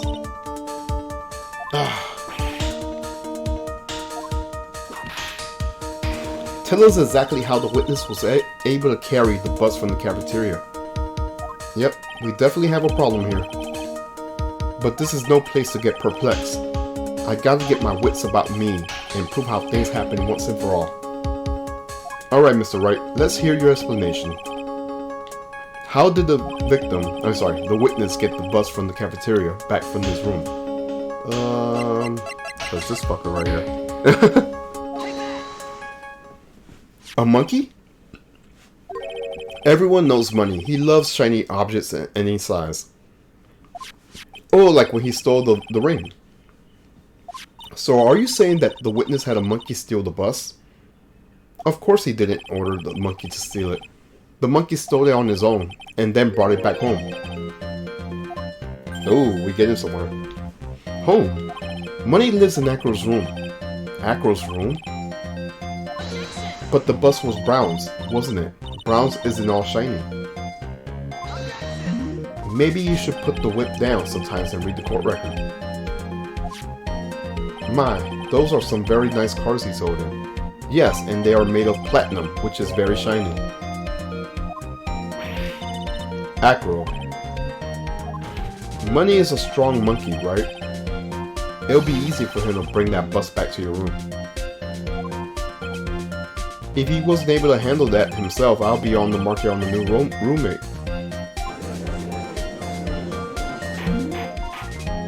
I say order, Miss Von Karma. Where is the bus in question at this moment? I don't know. We're searching for it as we speak. This is rather strange turn of events. But let's say that the monkey had not stolen the bus. What would have happened then? Well, in that event, something else would have been used as a murder weapon. Wait. Then you mean this bus was the murder weapon? Purely by accident? It's possible. Maybe Acro saw Money's mountain of stolen goods and thought to use one of them. Anyways, I think we're more than just proving one critical fact. Namely that it was entirely possible that Acro was the murderer. Moron. She doesn't like that. Mr. Wright's argument was so circular. I'm still a bit dizzy, however. His arguments does hold water. There's no denying that. Ow! Don't seem so flamboozled, especially by this fraud of an attorney. Fraud? You've forgotten the absolute most important thing, Mr. Phoenix Wright. And what is that? You should know. You forgot that your fraud of a magical client was spotted at the scene of the crime. Yo, Name, what's up, dude? There is no reason to doubt that the clown's testimony. That's true. How do you respond to that, Mr. Wright? Happy Saturday, man. Hope you're doing well. Don't let her beat you now. I won't. This is my chance to turn this trial around. When the murder occurred, there were two people at the scene of the crime. One was the victim, Russell Berry, and the other was the murderer himself. Answer this and only this, Mr. Phoenix Wright. Who was the murderer and the clown? Who was the murderer the clown saw?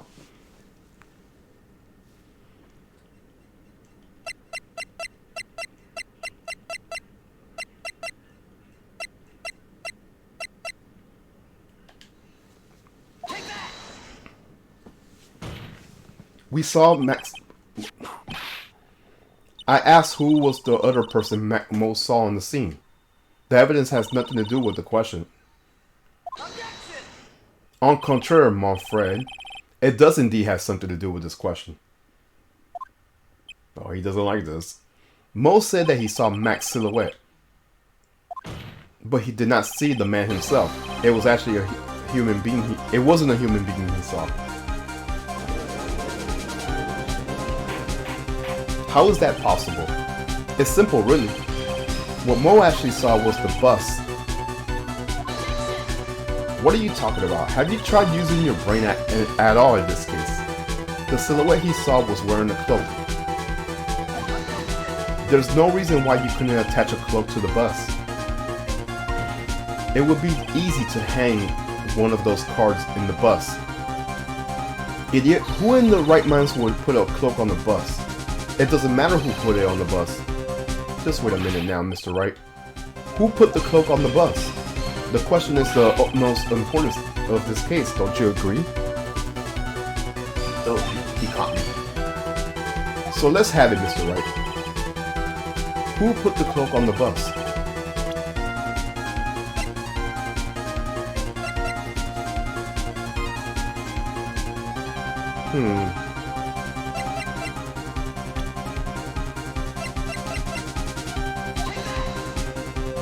Fool? Him? You're saying it was the victim himself, Russell Berry? That's what I'm saying. The victim himself placed the cloak on the bus. Place the cloak isn't really the right way of putting it. Then what would be the right way of putting it, Mr. Wright? Explain yourself. Nick, do you really have a handle on all of this? I'm fine, Maya. I'm finally putting it all together.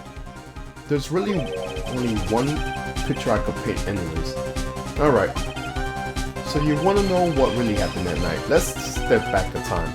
Let's step back in time. Acro used a rope to lower the wooden box into the scene. Then he attached that rope to the bus and dangled the bus out of the bedroom window directly above the wooden box. At the same time, the ringmaster told Max to wait in his room and went to the scene. Of course, at the time, the ringmaster was wearing Max's costume. Perhaps he didn't want anyone to recognize him that night. But just as he feared, he was spotted by the entrance of the lounging house by none other than the puppet and the ventriloquist, Ventrilo. When the ringmaster arrived at the scene, he bent over to lift the box. And that's when Acro took his chance and released the rope.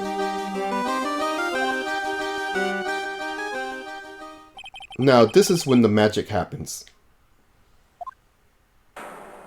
At the very instant that the bus hit the victim,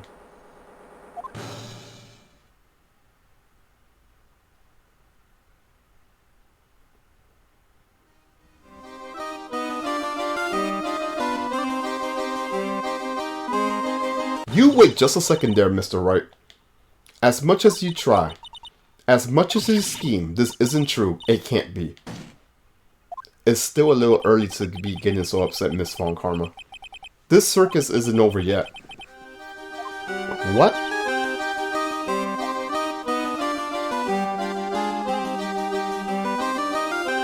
The impact of the bus on the victim threw the cloak up, which snagged up the bus. The impact also caused the sound of a certain witness heard, prompting him to take a look. That witness was, of course, Lawrence Mole Curls, the clown. When Mose looked out his window, the cloak was already snagged up into the bus. Now, having completed the crime, Acro naturally went about pulling up the murder weapon. Of course, he had no idea that Mose saw the bus being raised when the cloak bag rolled up. Primarily because, in his wheelchair, he couldn't see out the window. So he just kept pulling the bus up.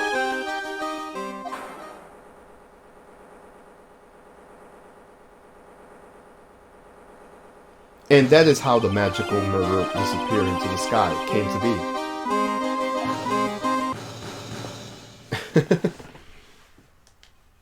So you see, the only person who could have pulled this off is the only person that was able to drop the murder weapon from above this crime scene.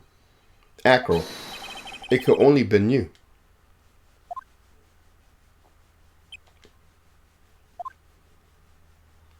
Acro's been playing mind games with all of us. He sure has. But he has come to the end of his ropes now. So, what now? You graced us with a rather long-winded tale. But do you have any evidence to prove your fairy tale true? But I thought the rope was tied to the box and not the bus. It's a little bit... No, he dropped it. He dropped the box from his window. Evidence? In this court, only two things matter. The power of evidence and the power of my whip. But don't forget the power of my gavel as well. Mr. Wright, the prosecution brings up a good point. Can we see some evidence? Nick, they say they want evidence. I just explained how they could only be one murder method. But there's still something unusual about Mosai's witness. Okay. Unusual. A contradiction, actually. Okay then, use that and get out of this jam. That's enough talking amongst yourself. Proceed, Mr. Wright. Present some evidence to the court that backs your claim. I want hard proof that you have unraveled this trick to the magic case. I guess it'll be the hat, right? The problem is Mac's three symbols. You know, the silk hat, the cloak, and the white roses. Those symbols were a problem numerous times during yesterday's proceeding. Yesterday, there were two contradictions in Mo's testimony. The silk hat was one, and the white roses were the other. But the theory I just presented explains all three contradictions. You fool, do you ever shut up?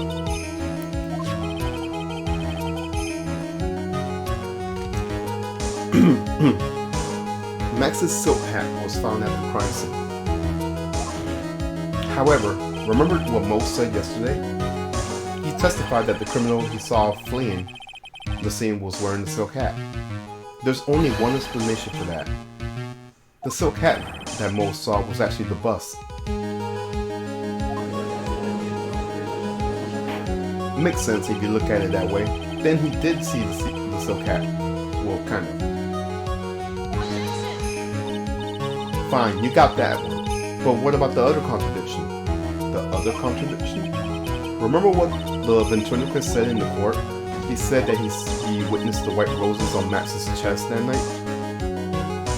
But the clown testimony doesn't match. The clown said that there was no white roses. I'd like to see you try and explain that one away. Can you do it, Nick? Of course, I can explain it all. What was it? Please recall the incident when the cloak snagged into the bus. If the cloak snagged into the bus, what happens to the white roses?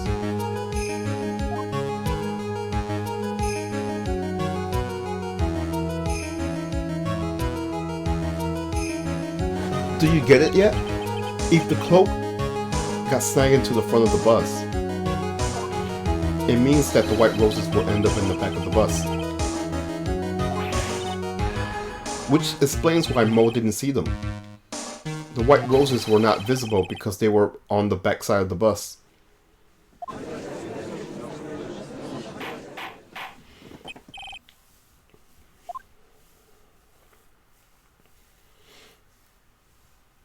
This is quite the shocking state of affairs. Mr. Wright, his theory still sounds a bit absurd to me. However, let's just keep going down this road for a while and see where it leads. Let's do this, Nick. Then maybe Von Karma will finally throw in the towel. Of course, she's gonna do that.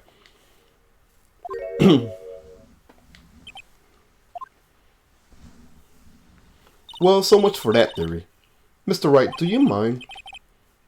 What is it? You took the time to research our circus, didn't you? Well, yes, I did. Is there something making you think that I didn't? If you did, then maybe you'll understand why I think you're off track. Why is that? Motive. This witness feels an incredible depth of gratitude towards the ringmaster. Anyone with any relations to the circus is well aware of this. Thus, there is absolutely no way someone like this will kill the ringmaster. Your Honor, I'd like you to hear Acro's story. Learn about his relationship with the ringmaster and his life up until now. What do we do now? There's no doubt that Acro deeply respected the ringmaster. Acro's motive. It seems that this case isn't over yet. Very well.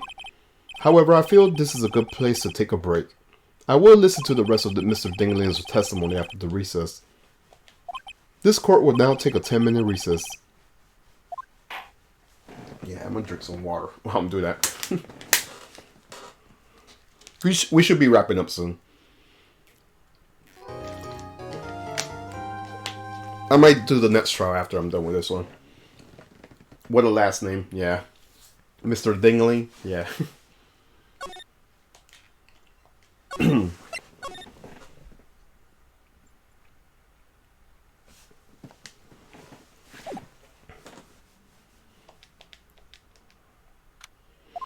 I can't believe it, Acro. It's pretty shocking, isn't it? It definitely is, and to think he was always the most straightforward to the group. Jeebus, am I that hated? Acro tried to pin the murder on you on purpose. He did? But I'm nothing but a little old nobody, you know? But you're not, which is kind of the reason why. Hey pal. You're gonna ignore me after I went out on this trouble to bring some evidence? Oh, gumshoe. Oh, forget it. I'm going home. This guy deserves to be guilty anyways. Now, detective. I'm sorry. Look, why don't you relax a little? We got some really tasty milk. How about a card trick, detective? Well, if you insist. Now, about that evidence you mentioned. What is it? Here you go. Huh, this was yesterday in Acro's room. Yep, and I included the forensic results. Take a look at it later. Won't Miss Von Karma be mad that you're doing this? That's why this is all a secret. Huh? Look, details are on a need, on no basis. And we're not really allies or anything. But everything that's happened in Core up till now has gone according to our plan. I don't know, Miss Von Karma didn't seem in control of things in there just now. You'll figure it out eventually, pal. Yesterday, our final plans were set into motion. Final plans. That reminds me, I got a message from the prosecutor for you. Nothing is ever truly decided until the very end. That's it. And that's it for me, pal. I'm out of here. What did he mean by that? The very end part? I'm not sure. It was all pretty cryptic to me. Oh, one more thing. Ah, don't scare me like that. It looks like there's a large there's a large care package from the circus of the defendant. What? For me? It's milk. The reception area looks like some kind of dairy. So hurry up and drink it all before it spoils. An entire dairy's worth of milk for me? Okay, whatever. Anyways, let's wrap this up.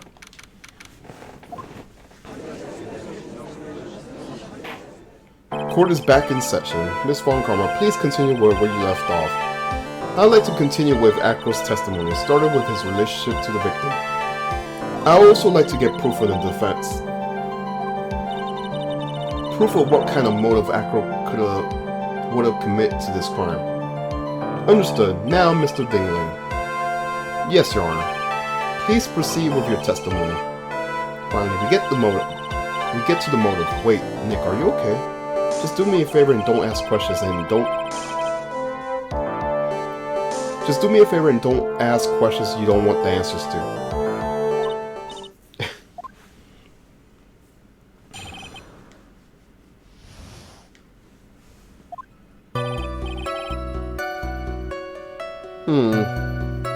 When we were little, we were abandoned by our parents. That's when the ringmaster of the very big circus, Russell Berry, took us in. I became an acrobat around 9 years old. Ugh. I wanted to find a way to repay the ringmaster. That was my sole purpose in life.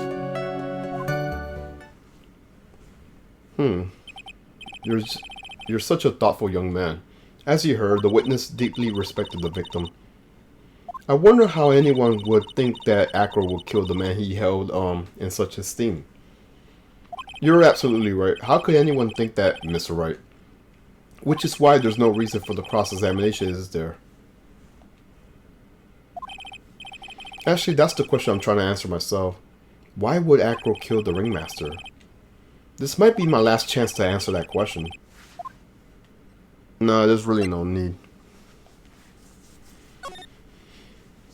There's no need to cross-examine the witness. What's that? Why was the ringmaster murdered?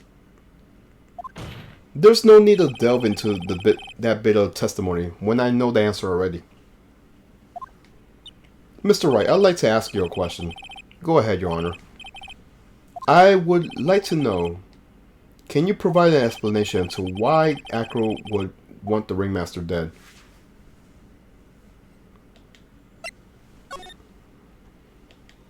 Nick.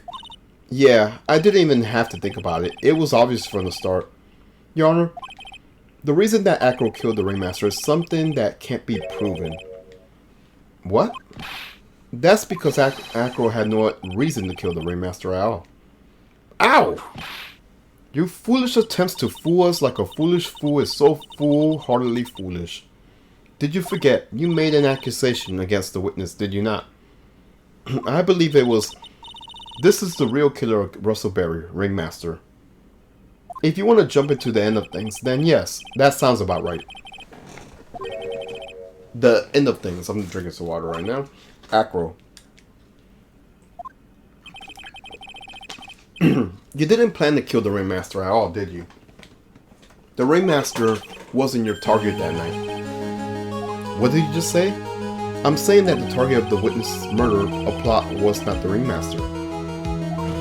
Because it was never his intention to kill Russell Berry to begin with.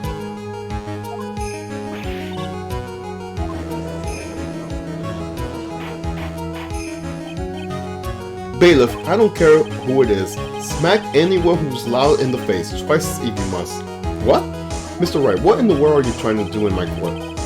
Ow! Mr. Phoenix Wright, what in the world are you trying to do in this court? In his court? Are you attempting to imply that Acro was trying to kill someone else? Yes, we are. Yes, we are. And we already know who it was. Regina Berry? this young girl is the ringmaster's daughter, correct? Yeah, I know, twice slap. Acro, you were really aiming for her that night, weren't you? You don't need to answer that. It's a mean-spirited leading question. He could easily answer this question. If I'm wrong, all you have to do is say is you're wrong. That's it. That's it. Huh, Mr. Phoenix Wright? Enough, Mr. Wright. Allow me to... I knew it. The only thing allowed to interrupt me is death itself. Huh? And that goes for you too, Mr. Phoenix Wright. Show me evidence now. I want to know why Acro will want to kill Regina Berry. Yes, me too. I demand to see some proof. Present evidence that proves Acro was out to kill this young girl. Oh, actually we do.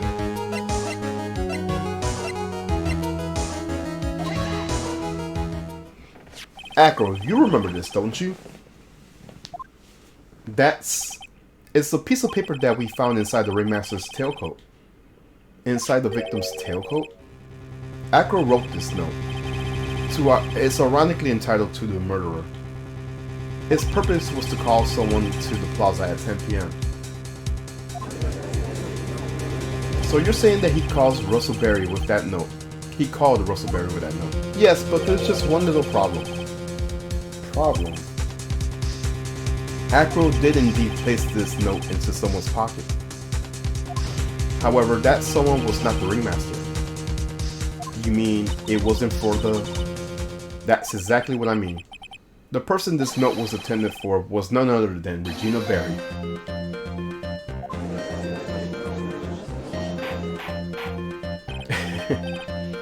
This little theory of yours is the truth, Your Honor. If it isn't a theory. Simply put, Regina didn't think the note was meant for her. Which is why the morning of the crime she placed it on the cafeteria bulletin board. That's when her father, the ringmaster, saw the note. That's correct. The ringmaster ended up in the plaza instead of Regina. And he was killed because of that mistake. Instead of Regina. That's incredible. Remember the testimony that Acro gave us earlier today?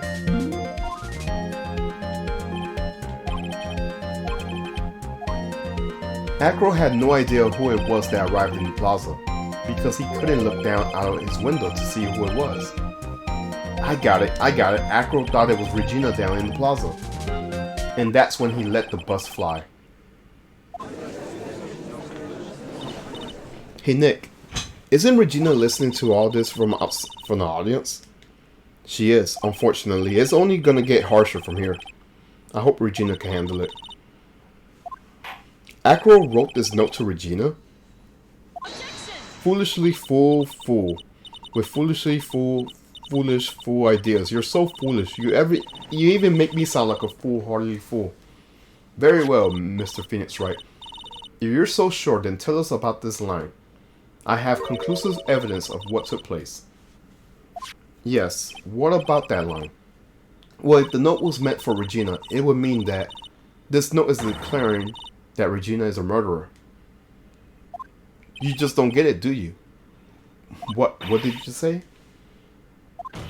The ringmaster knew that what the note meant, which is why he went to the plaza. In place of his lovely daughter.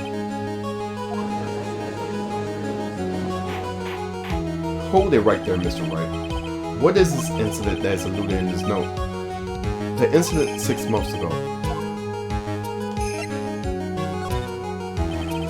An incident occurred 6 months ago. And now I am more than ready to show this court what happened at that time. Moron. Wait, are you sure that it relates to the present case? It does indeed, Your Honor. Everything in this case has started what happened 6 months ago. Really, Nick? I think so. Well then, if that's the case, hurry up and tell us about it. What is this conclusive evidence mentioned in the note? I know I'd certainly like to know what it is. If I can't answer that question, the judge is gonna think I'm bluffing. the conclusive evidence about the incident 6 months ago is actually... Let's see.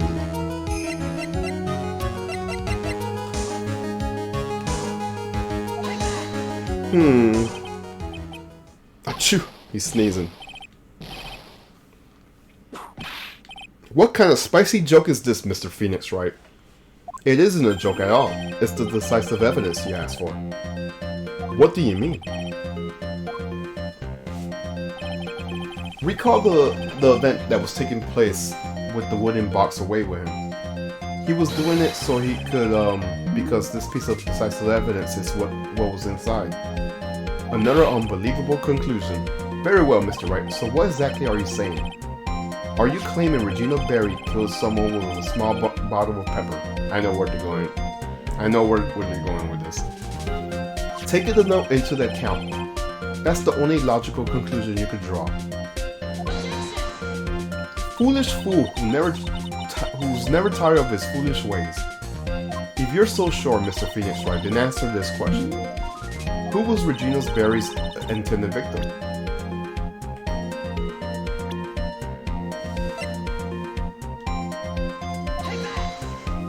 Who is this?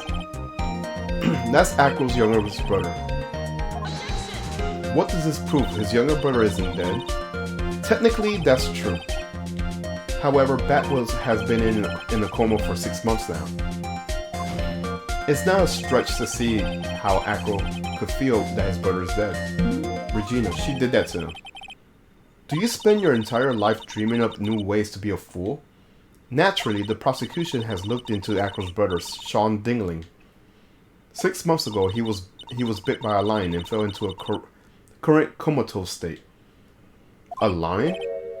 Regina, I mean. Miss Regina Bell, why did I say Bell? Berry is an animal tamer by trade. However, no tame animal in that position is ever trained to attack another human. They wouldn't understand the command. Moreover, Miss Regina could never do something like that. It's just not like her. So then, what happened to Acro's brother? He's not the victim. He's not the victim of an attempt murder. He's the victim of an accident. I see. Now what do we do? No one seems to be going along with your theory.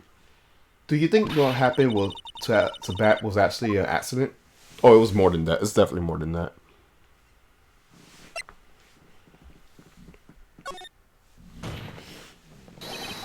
The lion biting Bat was no accident at all.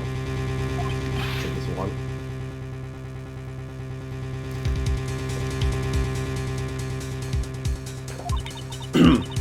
You're such an amateur, Mr. Phoenix Wright. There's no way that Regina would incite her lion to attack another human being. She may not have incited that lion to attack another human, but Regina is responsible for making the lion bite Acro's brother. And there it goes right there, with some pepper. It has some pepper on it.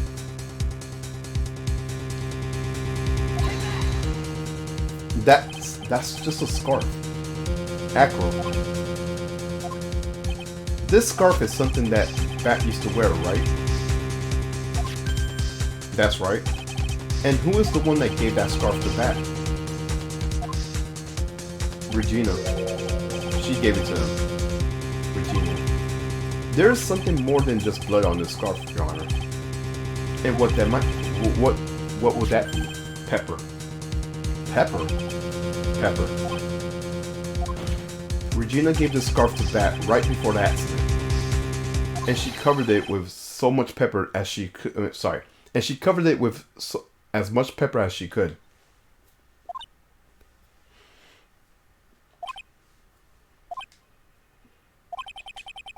Hey, what's with the silent treatment? The bird's picking him. Excuse me, Mr. Wright. You've done a good job of fingering the criminal, but out of curiosity, what was her crime? By the way, this is funny, I have to capture this.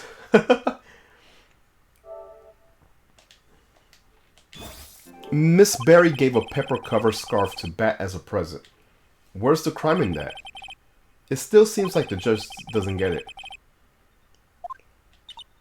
Mr. Phoenix Wright, wasn't it said that the lion seemed to be smiling? Smiling. The lion was smiling? Right before Bat was bit by the lion.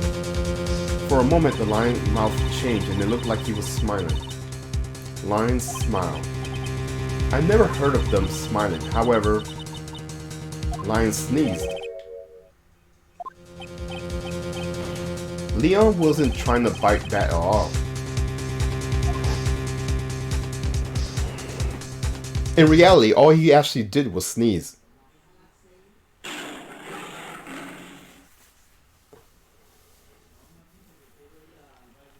He sneezed because all the pepper on the scarf. You fool.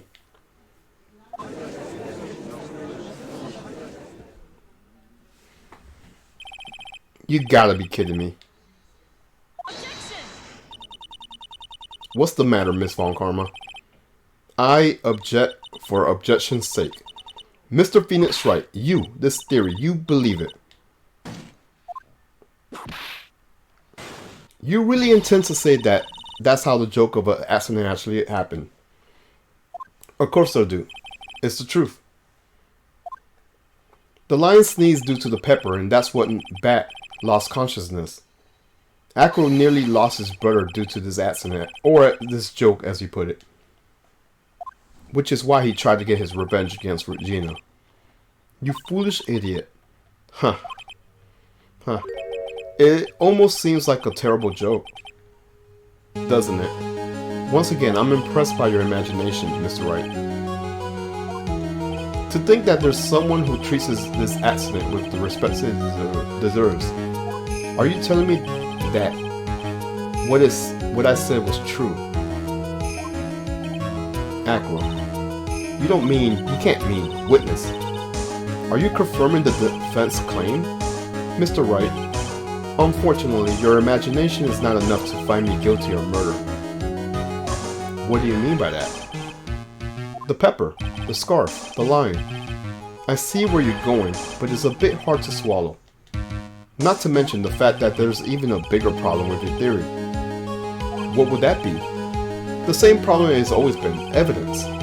If I drop Max's bus on top of the ringmaster, where's the evidence that proves that claim? Again with the bird. You mean the conclusive evidence.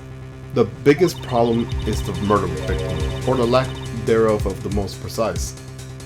The murder weapon. The bus that the defense claims was used. If that were to be found in the Ackles room, and if it was covered with the victim's blood, that would be the awfully conclusive in my eyes. Sorry, I can't read right. Yes, it would be.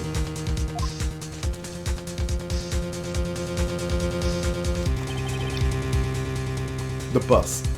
Nick, you gotta do something. This is the last step. If we get this one right, the case is won.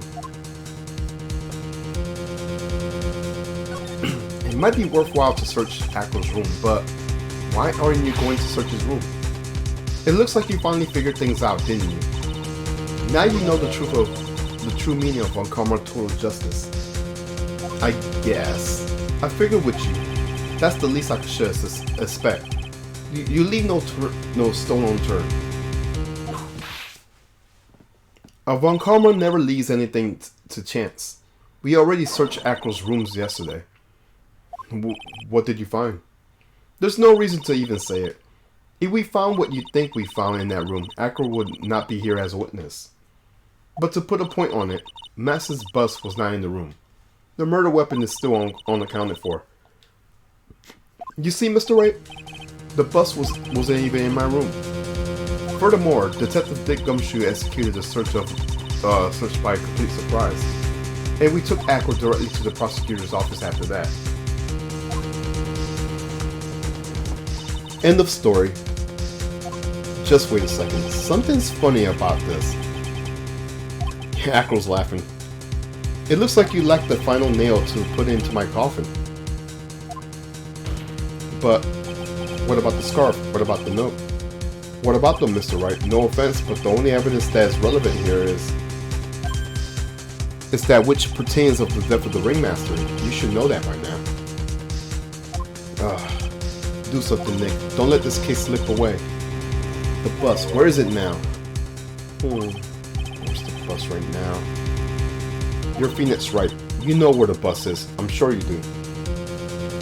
There's not even a single clue. How am I supposed to know where the bus is?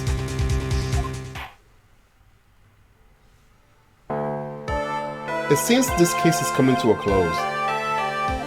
The defendant's counter-arguments looks to have fallen short. Thank you for your support. I'm terribly sorry, Mr. Wright. I think that brings to an end to the cross-examination at this witness.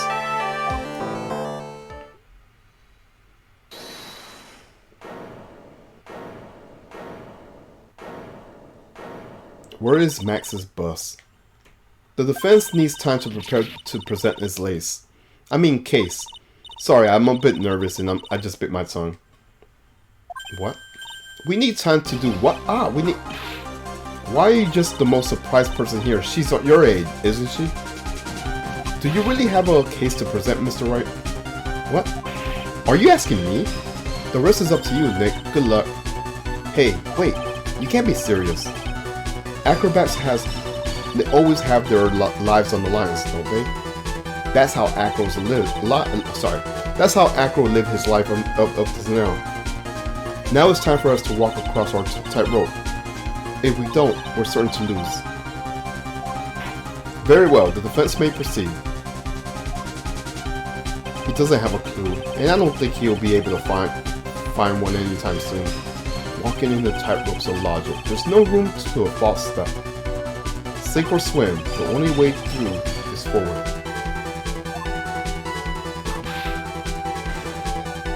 Is this even legal? It's somewhere in this court.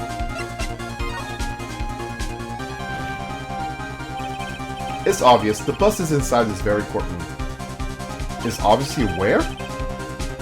Allow me to pinpoint the location of this bus once and for all. By the way, that damage you take.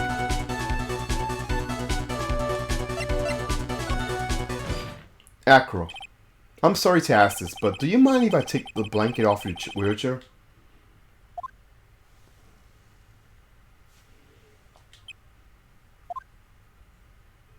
I'm sorry, I didn't quite hear you right, Mr. Wright. Well, you are a big guy, and you have a pretty big wheelchair because of it. I just wanted to make sure you weren't hiding anything under the blanket. Because it seems to be really easy to say hide a bus there. Huh. Once again, your penchant for humor hits me where it hurts, Mr. Wright. I think it's pretty amazing that you could laugh in your position. However, your lightheartedness doesn't change the fact that the bus is under there. We all know that you can't leave the lounging house by yourself in your condition. That proved inconvenient when Miss Von Karma happened to search your room yesterday. If she had found the murder weapon in your room, it would have been all over. Which is why you had to hide it in the only place that you could hide it, under your wheelchair. Which is why, Acro, I have to ask you again. Would you please remove the blanket from your lap? Well done, Mr. Wright. Masterfully played.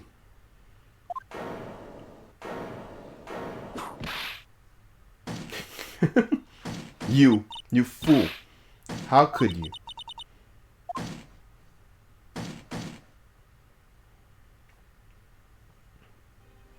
You got me. I've been bagged by a real pro. Actually, two of them. Two of them? Miss Francisca Von Karma and Mr. Phoenix Wright. What? That's just one thing I'd like to know. There's one thing I'd like to know. How did you know to launch the surprise search on my room last night? There were two pieces of decisive evidence, the cloak and the bus. I burned the cloak in my room and threw the ashes away in the trash.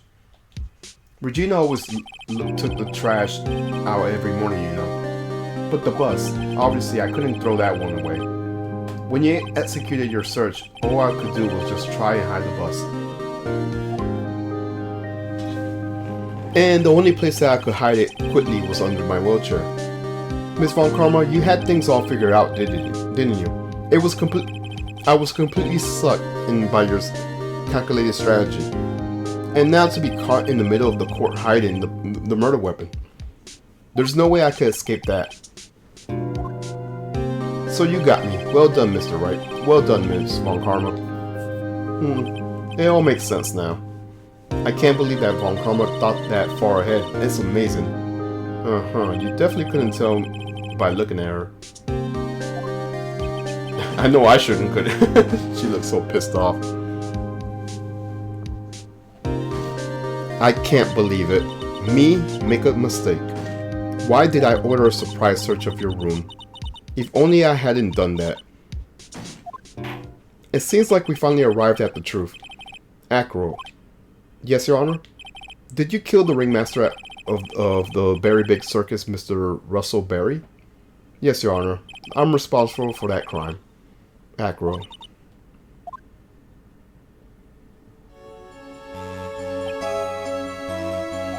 All my brother wanted was for Regina to like him. That's why he teased her. One day my brother sprinkled some pepper on Regina. She started sneezing so hard you couldn't help yourself from laughing. That's why Regina thought it would be funny to get him back in the same way. And that's what she covered the scarf with pepper. I know she didn't mean anything bad to happen. I know this. She just wanted to make my brother sneeze a few times too. But I couldn't forgive her, no matter what. What am I truly guilty of? I'm guilty of never ever being able to understand her. Your brother became a star. Regina believes in that so purely that she would laugh endlessly when saying it too innocently. I just couldn't stand it, no matter how hard I tried. That's when you decided to do something about Regina. However, dreadful. So are you saying that you are a victim in all of this as well? No, that's not what I mean. And he's crying. I'm nothing but a murderer. That's who I am. At first I thought I'd kill myself. Then I pondered giving myself up. But I couldn't just up and leave. I just couldn't. Not yet. That's why I tried to pin this on Max. Max, I'm so sorry. I just couldn't up and leave yet.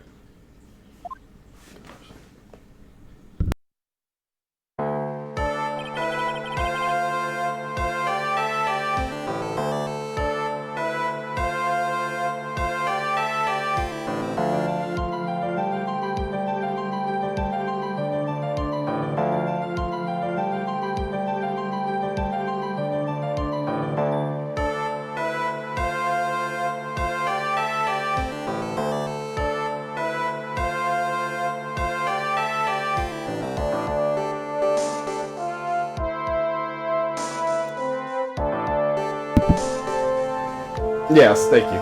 So, this has been such a strange case. It's almost a reflection of the circus itself. Yes, it is. I'm an idiot. I can't believe it. You beat me again. I believe this case is now beyond any point of possible discussion. Thus, I'd like to declare my verdict. Not guilty. Confetti victory. This court is adjourned.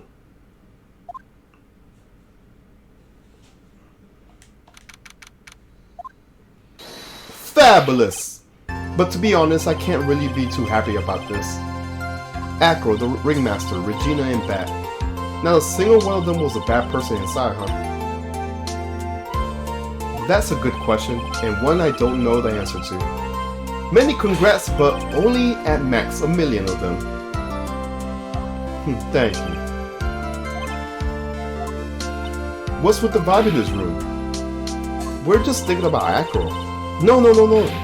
If you worry about people too much, then you'll be like this forever and never be happy. Huh? Oh, she's crying. She's been like this for a while now. And she's still crying. It's all my fault. Why? Sweetie pie. Bat and Acro, they never coming back. Now everyone's gonna split up. Regina.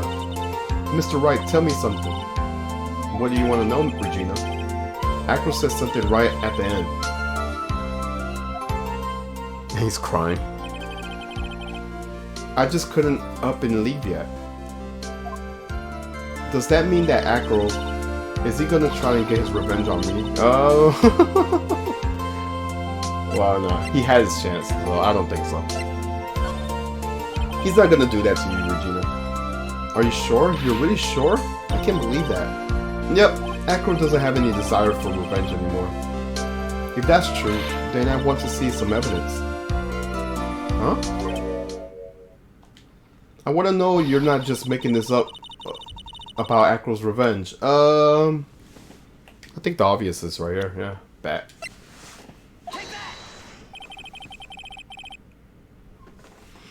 Acro didn't want to get caught for a reason. He wanted to see his brother open his eyes again. Bat. That's right, Regina. He's still alive, you know. I never knew. But now that Acro's been caught. Uh-huh. I know. What? I'll do it. I'll stay next to Bat as long as it takes. Until he opens his eyes. And then until he could meet with Acro again. That's so sweet of you, Regina. I'm sorry, Acro. I'm sorry, Bat. Well, hopefully this is enough to give her a little peace of mind. Hey, Max. What is it, Mom? We really put you through a lot, didn't we, buddy? I'm sorry what happened. So, whenever you like to leave us, I'll pay you your fee and rip up the contract. I understand. What a fabulous thing to do for me. I might even leave tomorrow. What's going to happen to the circus now? That's the big question. Our ringmaster was really an amazing person, wasn't he? Even though he's not here anymore, everyone is sticking together. The staff, the performers, no one wants to leave the circus. That's why I made a choice. What is it? I decided that I'll take over as the new ringmaster. I'll turn this circus into the best circus that this world has ever seen. The best circus the world has ever seen. Don't laugh. That's quite the goal. Yeah, I can't wait. Then I guess that changes things. Huh? There's only one thing the best circus in the world ever needs. The world's best illusionist. Which means the circus needs the best magician in the world. Max, let's work together and make our circus super fabulous. What do you say, big guy? I don't know what to say. All I can say is thank you. Regina? You're gonna help them out too, aren't you? I don't know. Maybe the circus will be better off without me. What are you talking about, Regina? Why do you think that I brought you to court today? To sue her. No. We gotta work together to make the very big circus bigger than it ever was. Mo's right, sweetie pie. I can't be the very big circus without Regina Berry. Max. Nick. It seems like everything is going to turn out alright here. I can't wait to see the best circus the world has ever seen. We'll save you the most fabulous seat. It'll take us a while to get ready, but I'm gonna order some special whoopee cushion seats. Oh my gosh.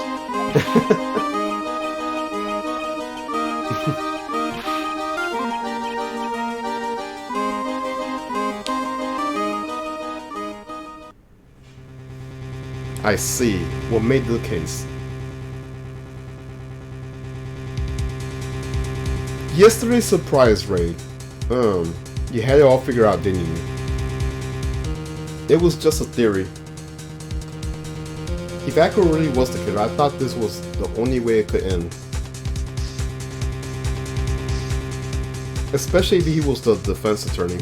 You mean Mr. Wright?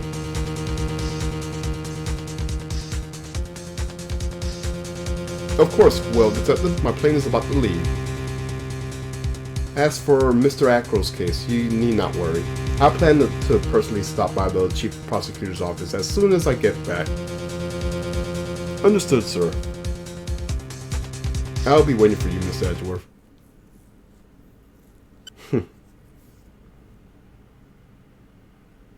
Hooray!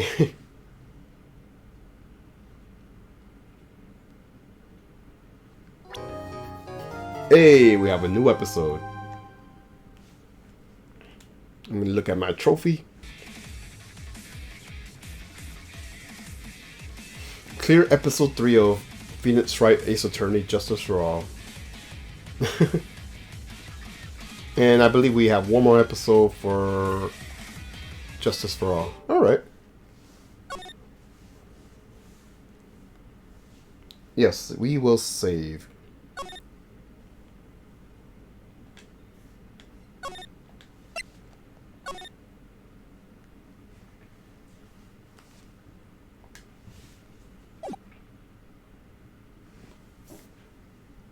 Now, the moment you've all been waiting for. Who will be this year's Grandmaster Priest champion? Who will be the heroes of heroes?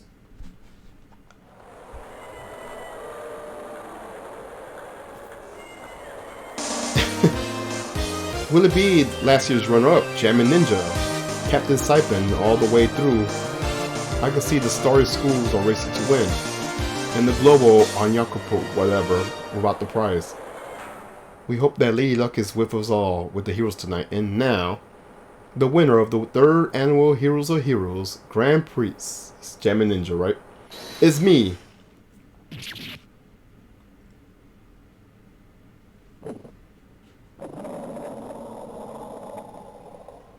The Steel Samurai.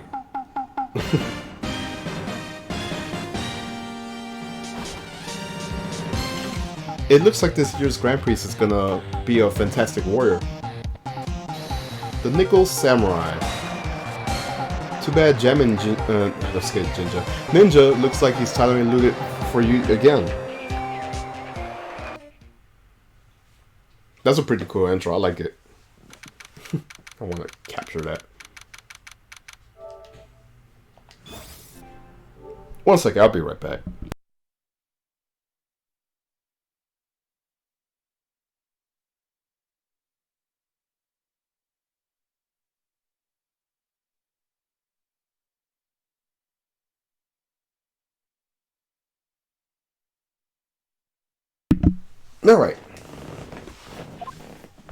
Alright, yes. Did you hear that, Nick? Did you? The Nickel Samurai, he did it. Yeah, he sure did. I'm getting too old for this. I'm proud of the guy for doing the series justice. So the person everyone was cheering for, I guess he got the prize. Yup. You know who we're talking about, right, Purdy? The Nickel Paradise. The Nickel Samurai. No, every Sunday I only watch the educational channels, Kids Masterpiece Theater. Okay, that's it. From now on, it's the Nickel Samurai. All the kids watch it. Do you like the Nickel Samurai too, Mr. Nick? Nah, Nick's an old fart, so he's not allowed to watch it anymore. That's right. But I do like the Kids Masterpiece Theater. I didn't know you were so young at heart, Nick. Mr. Nick, you're a grown-up, and you're not allowed to watch it anymore. You're supposed to act like your age and have interest in that match. It's very important. Aw, give it a rest, Purdy. Looks like I made this right choice of inviting everyone here. I'm glad you're all having a good time. It's like a dream. Too bad for the Jammin' Ninja, though. Last year, he lost to the Pink Princess Warrior of Little Old Tokyo. I thought this might be his year. Yeah. Oh, hey, did anyone else think that the Jammin' Ninja looked a little different today? Different? What do you mean? Well, he wasn't carrying his bright red guitar. Yeah, I was noticing that. Hey, you're right. Strange he walked around with his signature guitar. I would never understand these people in their shows. Anyways, Mr. Powers, thank you very much for tonight. It was nothing. I owe you one. So it's just my way of saying thanks. Hey, Nick. Come on. It's time to get going to the lobby. There's a post-ceremony stage show that's supposed to start real soon. And then I heard there's gonna be a press conference after that. A press conference? Is he gonna make a speech about winning this year's prize? Oh, well, not exactly. Something about the Nickel Samurai Confessing something. Confessing? Sounds pretty serious. Come on, you don't want to be the last one here, do you? Yeah, Mr. Nick. Do you? Why me? The show doesn't even start for another 20 minutes. Alright. Did we talk to Mr. Powers? Thank you very much for inviting us today. It was nothing really. Guys like us don't come to a place like this often, so I thought I'll invite you. Hey, Mr. Powers. What have you been up to lately? Well, since the Pink Princess successfully wrapped up last month, I've been on the kids' exercise show, while wearing a rabbit mask over my face. Oh, I see. I'm still really sorry about the headaches I caused you that time, Mr. Wright. Well, what's done is done, so let's forget about it. This is Will Powers, he's an action star. His popularity exploded when he was the Steel Samurai, and he was on the first case Maya worked on with me. It's too bad you look scary, or people wouldn't know you're a real softie and who's good with kids. Thanks.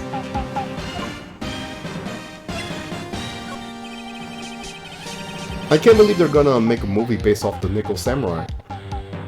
I can't believe it either, but for a good reason, for a different reason. The Steel Samurai, a epic story of one hero in a desperate fight against his arch nemesis, the evil magistrate. And last year, they started a new series, the Nickel Samurai. The new series seems to be a hit with the kids too. I'm really attached to the Steel Samurai as a show, so I was hoping that maybe I'll get the chance to do something in this new one. Yeah, it's too bad. It's been awesome to see you with the new actor Matt Engard. He's super popular right now. Mr. Engard? Looks like Pearl doesn't know who he is. This year is gonna be the Nickel Samurai versus the Jammin' Ninja at the box office. Jammin' Ninja? Who's that again? So who is this Jammin' Ninja again? He's a hero, duh. His symbol is the bright red guitar he's always carrying. A ninja who's always carrying a bright red guitar. How does that even work? I love this picture. With a scarf around his neck and a guitar in hand, he rises to stardom in the ancient time. A ninja who becomes a star. Yeah, a ninja who becomes a star. I like this. I'm gonna capture it.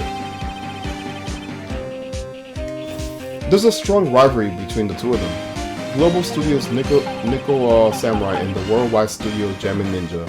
They even aired at the same time. You know what I heard? I heard those two don't get along at all. The Nickel Samurai Ongar and the guy who plays the Jammin' Ninja, I mean. The Nickel Samurai speaking on French?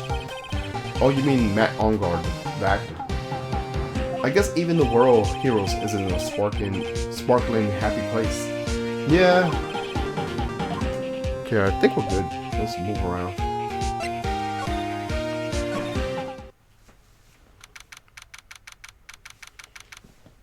Wow, what is with this place? Looks like I stumbled into Oz or something. Way in the back, there's a sign for the bathroom. Maybe I should visit it while I can before the show starts.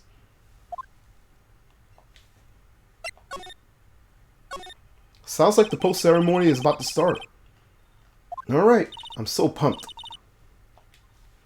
I wonder if he's going to show his special move today, the Nickel Samurai Smelting. Actually, what I'm interested in most is the press conference. You mean the big confession the Nickel Samurai is gonna make after the show? So what is it? Don't you know what's it about, Mr. Powers? Well, I'm not the Steel Samurai anymore, so I don't have no idea. Bah. Sorry. So I guess you all are gonna go into the press conference then. Yeah, of course. If that's the case, then here, take these tickets so you could get in. Okay, cool. Appreciate it. Let's go to the lobby. It looks like it's over this way, Mr. Nick. Okay, for great justice. Alright, do we... What was that sound? What the heck was that sound?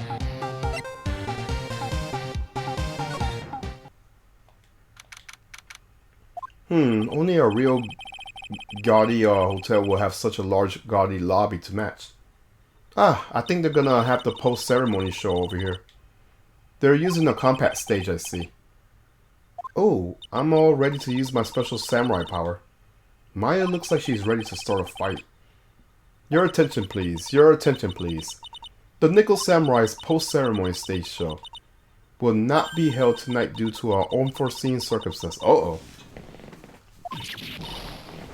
You didn't have to pinch me. Pinch yourself if you don't believe it. We are asking for everyone's cooperation at this time. So please stay with you where you are. This is a special request from the police. Oh. Drinking some water.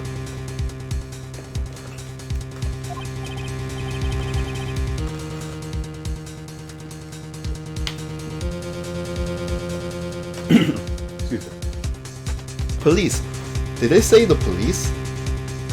Do you want to go check out what's going on? Wait, I'll come with you. Freeze! You too! Didn't you hear the announcements just now? It's just finished telling you not to move. That voice, I heard that voice somewhere before. Honestly, youths these days can't be bothered to listen to other people when they talk.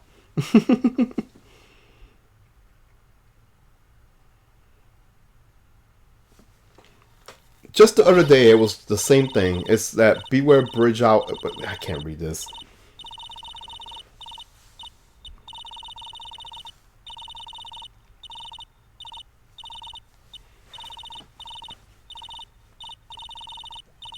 This non-stop chatter. I want to capture what she says because I have no idea what she just said. It can't be. Miss Obag? What is it, you young whippersnappers? Do I know you? Wait, you're Powers, aren't you? Yeah, about what happened back then. You didn't even got nominated this year, did you? Oh, that's right. You're doing that children's exercise program, trying to play nice. Yeah, that's me. Thankfully, I still have a job. I love that show, and you're a hoot. You're the big brother. I can't even read what she's saying.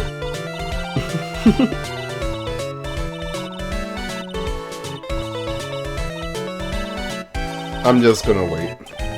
So, what are you doing here?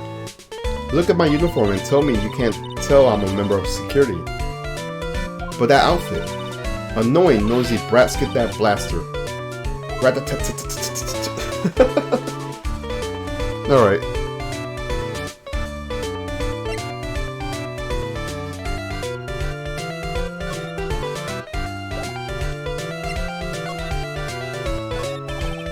Ms. Obag, what are you doing here? What happened to your position at Global Studio? Why she crazy? She's always been that, even in the first game. Oh, that old place? Well, since that incident, they've been letting people go. When they cut the security team, I got the pink slip. What incident? What did you do? I didn't do anything, you youngling. Don't you remember that incident a year ago? When this lady got on the witness stand and testified?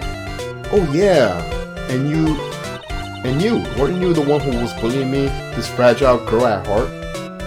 I plead the fifth. But you know, I think maybe I rubbed the upper management the wrong way by testifying. Yes, that has to be it. Everything is all your fault. Me? I thought about being the bodyguard at first, after being handed the old pinky. You, a bodyguard? For your friend, that fiery good-looking guy with the red jacket and the ruffles. Let's talk about Miles. Yeah, Edgeworth. But, that sort of arrangement would have been entirely too troublesome for me. That's what he said to me. What did I ever do to deserve that?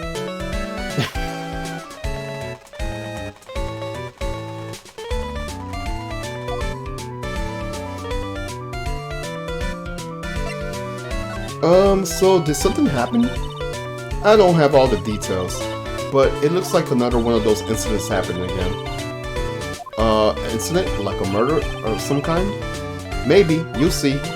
I'm a bit of a devilish woman. So whenever I go, showers of blood are sure to follow. Bet you didn't know that. Then shouldn't you quit being a security guard? At least for the other people's sake? Silence, whippersnappers. Hey Nick. What is it? I don't like that devilish smile playing on your lips. Let's make it look like we're going to the bathroom and check things out. No way. The police told us not to go anywhere, remember? Huh? How boring. You're such a boring guy. You got no motivation, no spirit. Huh? What's going on? Are you giving Mystic Maya trouble again, Mr. Nick? Not you too, Pearls. Please don't stick your little nose in this one. So listen to this, Pearly. This one time at lawyer camp, Nick? Okay, I get it. Let's take a look. Yay. I knew you couldn't say no to me, Nick. That's right. You walk over miles of hot coals for Mystic Maya, wouldn't you, Mr. Nick? That will be every time we work a case together. Well, what are we waiting for? Let's go already. You could come along too, Purdy. Goody! I get to come. Oh my gosh. Alright, so where are we going now?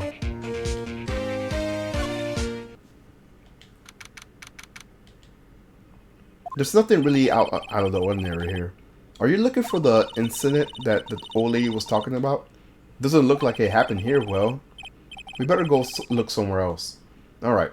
Then let's try... Excuse me. Huh? Are you by chance Miss Maya Fey? Yeah, that's me. You have a phone call waiting for you at the front desk. A call? I wonder if it's someone from Karain Village. What's wrong, Mr. Maya? Oh, nothing. You guys go on ahead. I'll be right there, okay? Okay. Right this way, Miss Fey.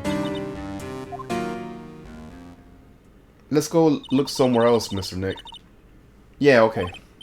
This is a little exciting, a little scary.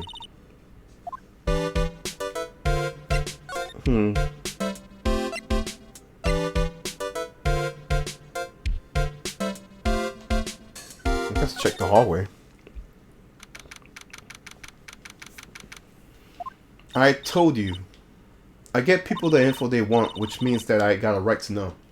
Nope. Don't care who you are, pal. We're still in... Okay, it's gumshoes. What's your problem? Just wait. I'll be over there in the morning papers. Scruffy Detective's secret scandal reveal. You'll see, I'll get you back. Those two sound pretty serious. That silver accent... Wait. It might be... Is it Lotta Heart? I don't know. Hey, right. Yep, it's Lotta Heart. Hey, Lotta. Come on, do a gal a favor and tell this cop I'm just doing my job and I got the rights. You. Gumshoe. Hey, pal, help a guy out. Tell her that only the police are allowed here. This is the scene of a murder, so she should leave this at the pros. A murder? Shoot, me and my big mouth. See, I knew it. My gut instinct told me so. I always trust my gut. A murder is said, and that's what it is, a genuine murder. Hey, wait. Yeehaw, a murder! Of a big star, no less. Oh man, I'm in trouble now. Alright, let's talk to Gumshoes. So, Gumshoe, a murder. Oh no, that's not it. I got my facts mixed up. Mr. Nick? Is the dead person of the Nickel Samurai? Huh? Why do you ask? Well, Mystic Maya was rooting for him, so... It wasn't the Nickel Samurai that got bumped. Actually, the Nickel Samurai is the one under suspicions of doing the bumping off. What? The guy that died was the hero named the Jammin' Ninja, pal. The Jammin' Ninja? Oh, that woman with the big puffy hair that looks like a cotton candy. You mean Lotta? That woman, she was there that time too, right? That time? When Mystic Maya did that channeling? Oh, that time. Well, I was a journalist, so that's why she was there. Journalist. It looks like she was hanging around here before the murder happened. Hanging around? Yeah, hiding in the wait in front of the Gemin Ninja's door, pal. But why would she? She wouldn't tell me, pal. Just said something about getting the big scoop. Scoop? What sort of news could she be after? So, the victim was the Gemin Ninja. Mr. Gemin Ninja. He was on a really popular rival TV show to the Nickel Samurai. Oh. The victim was the action star, Juan Corrida. He's got a huge push in the road to the express train to stardom. I mean, even I know who he is. Yeah, I even recognize his face. But I heard lately that Matt Ongar's been taking the wind out of his sail. I'm telling you, pal, as far as who's popular, those two are hogging all the limelight. I guess there's no space for Mr. Power at all. Poor guy. Mr. Ongar, huh? That's the Nickel Samurai, right? Yep. I mean, no. You gotta say the Nickel Samurai. Anyways, so now that Juan Corrida's gone, that means Mr. Ongar has the whole stage to himself. Wouldn't you say? I wouldn't bet on it, pal. We could have that happen, you know. Can't have that happen. What's that supposed to mean, I wonder? Okay, we exhausted his dialogue.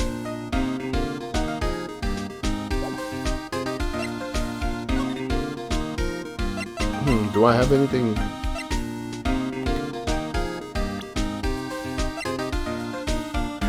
The Nickel Samurai. He's really took the Grand Prix tonight. Maya's a big fan of his. Really? Oh, I'm sorry then. Why are you sorry? Matt Ongar was just arrested, pal. On suspicion of murdering Juan Corrida. What?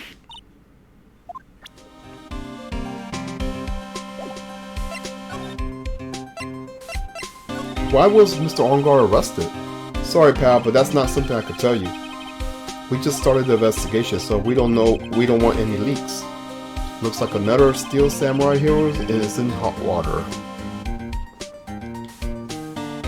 Mr. Nick, Mystic Maya knew about this. Yeah, I know. She'll make me take this case, I know.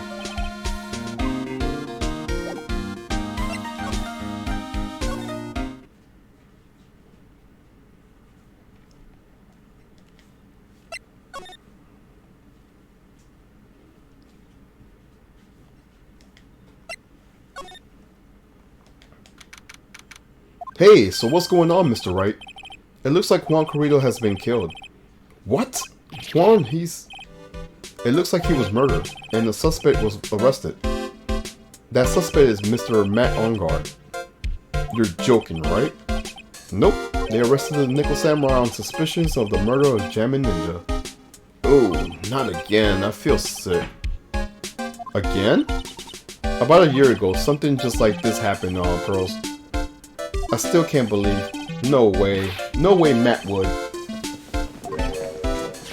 What's Mr. Powers got in his hand? Oh, before I forget, this is for you, Mr. Wright. I got this from the bellboy that came by earlier. A radio transceiver. Okay. For me? But why? I don't know. All he said was it was for Mr. Phoenix Wright, the attorney. Matt is the most energetic and active actor out there right now. The Nickel Samurai really sealed his place as a pop idol, but he kept adding fuel to the fire of his rivalry with Juan anyways. Mr. Juan, he's the Gemin Ninja, right? Those two will butt heads over everything they could think of. But I'd say that Matt was the always came up on top. Sorry, I can't read. I guess some people only know how to relate to others by butting heads like a ram. Juan said that he'd take Matt on this time too, so he joined a rival TV show. And that was the Gemin Ninja. The stylish Nickel Samurai and the burning Gemin Ninja. Well, things turned really messy really fast when those two using those shows for their war. And the final tally, look around, it's pretty obvious how things ended up. Matt even won the Grand Prix this year. The final win over his rival, I guess.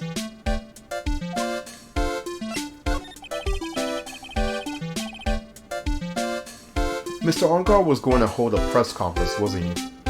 That's what I heard. Though, if you want to get technical about it, it was the Nickel Samurai conference. The Nickel Samurai. Yeah, he was supposed to wear his costume and give the press conference that way. He was going to be in costume, but why? I'm not sure. They don't keep me in the loop anymore. I was just wondering, where is Mystic Maya? She's been gone a long time. Now that you mention it, yeah, she was gonna answer a phone call. Maybe she got lost. I'll take a quick look around for her. Oh.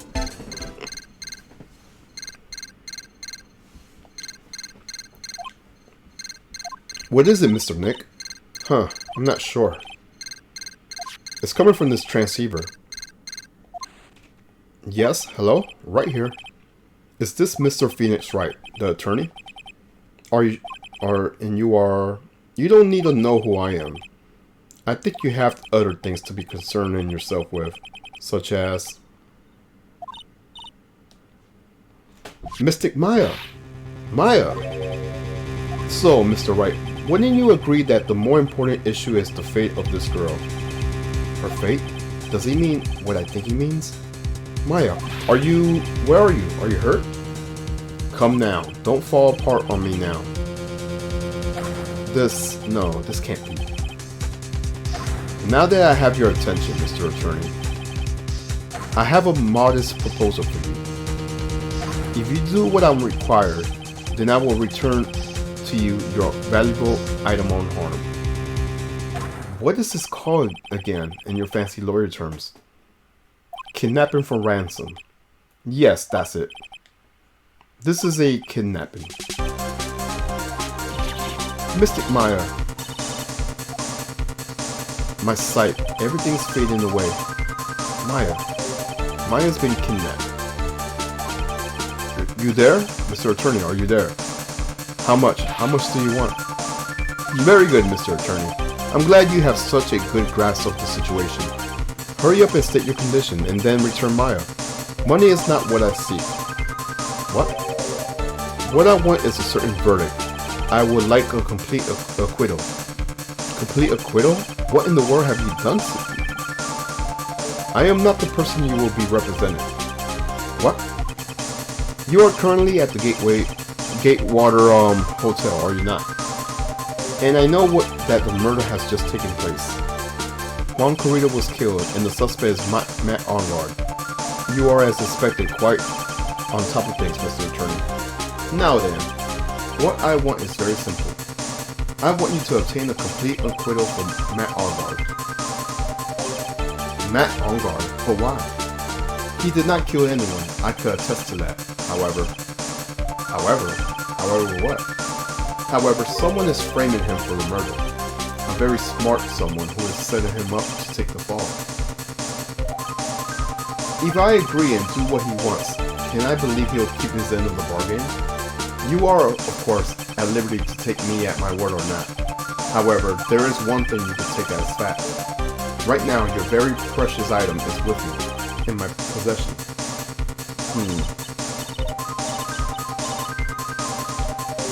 Maya. You have 2 days. Of course, tonight he will be in questioning with the police. But the trial in 2 days. At that trial, you will win a not guilty verdict. Remember, you only have one chance. One chance, Mr. Attorney. One? You expect me to get out not guilty in one trial day? Yes, exactly. I don't believe I was wrong in choosing you, so don't let me down. Oh yes, that's right. Now that I'm playing the role of the kidnapper, I can't pass up the chance to say it. And don't even think about calling the cops. Not great, but you get the idea. Damn it. Who the hell are you? Very well, I will tell you that much. My name is the Killer.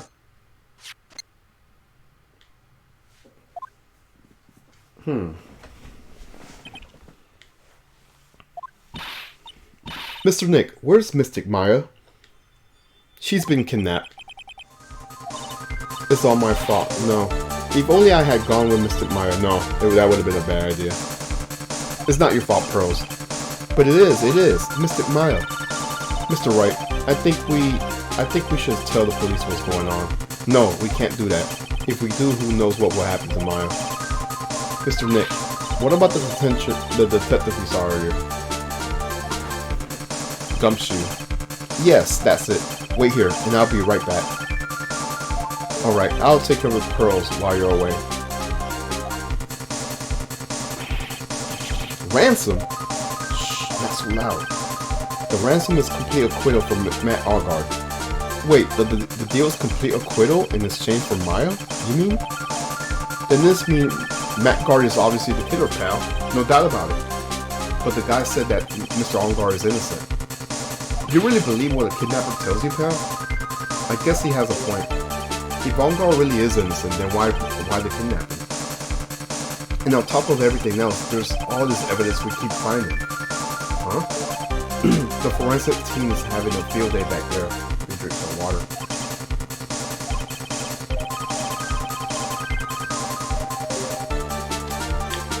But it's strange, there's so much evidence that it feels like something's wrong. There's too much evidence. Is that possible? Actually, didn't the kidnapper say something about Ongar being set up? Anyways, looks like you won't be leaving here tonight, pal.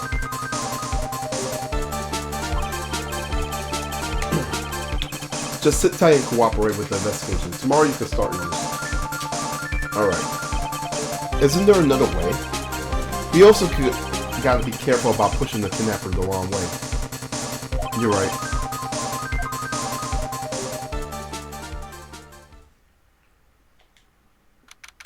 Uh-oh. Ow, my head. Where am I? I wonder if I'm still in that hotel. What happened to me? Nick, Pearly. Come on, you guys. This isn't funny anymore. I see you have awoken.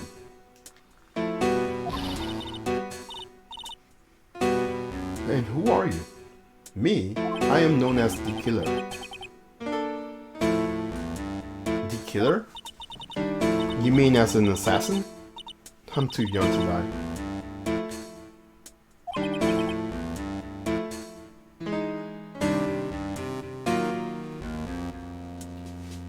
Don't worry. You're not my target. For now, anyways.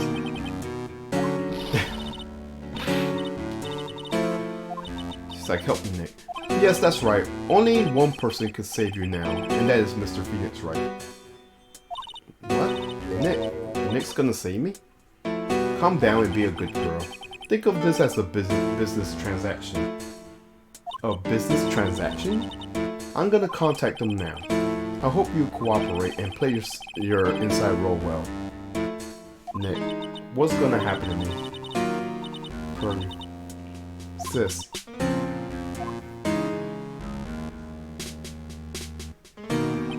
Is this Mr. Phoenix Wright, the attorney?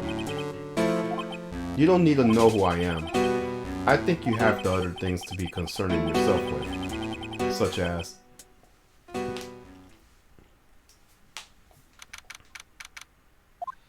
Good morning. Ah, morning, Pearls. Mr. Nick, come on, let's hurry and go see On Guard.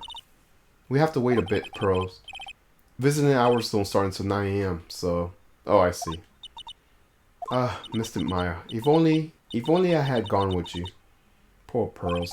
She's been like this since last night. We managed to get home somehow, yesterday evening. Thanks to Gumshoe gently holding her hand and leading her here. But by the looks of it, I don't think Pearls got any sleep last night. Mr. Nick, Mystic Maya, she's alright, right? Yeah, she's alright. Either way, I'm gonna save her. You could trust me on that. Please, help her. I'm only able to stay this calm and collected because Pearls is doing the crying for both of us.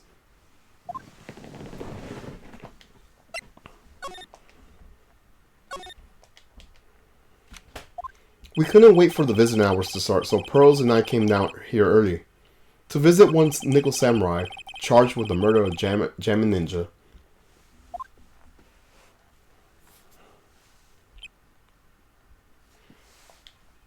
Good morning. How are you today? I know this situation might be a little tough for you. Oh, sorry, dude. I'm already signed up.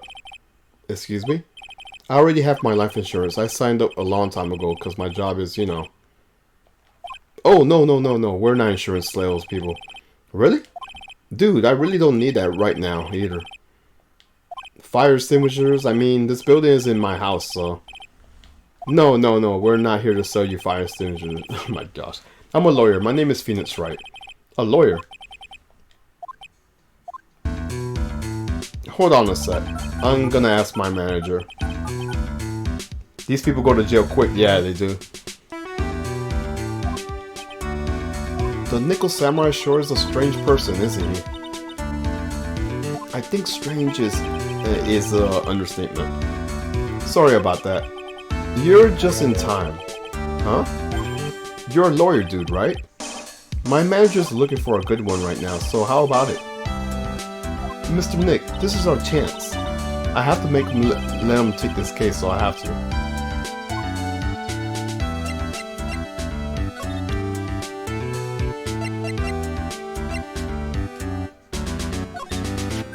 Mr. Nick, what are you gonna do with that? I don't know yet, but I have to figure at least, I have to show it to him. Is that a transceiver? Hey, it looks like a real nice one too. I got it as a present from someone. Interesting. I also been instructed to take your case. Is that what you heard from that transceiver? Yes. Dude, that's terrible. Don't let some disembodied voice boss you around. This is coming from a guy with a cell phone on his wrist.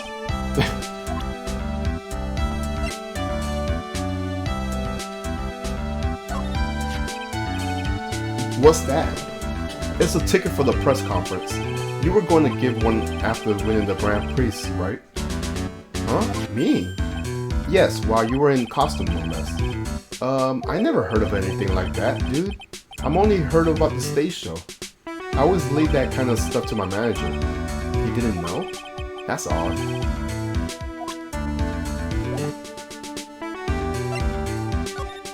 Sorry to intrude, but I would like to ask you a few questions. Okay. But dude, my autobiography is coming out soon, so...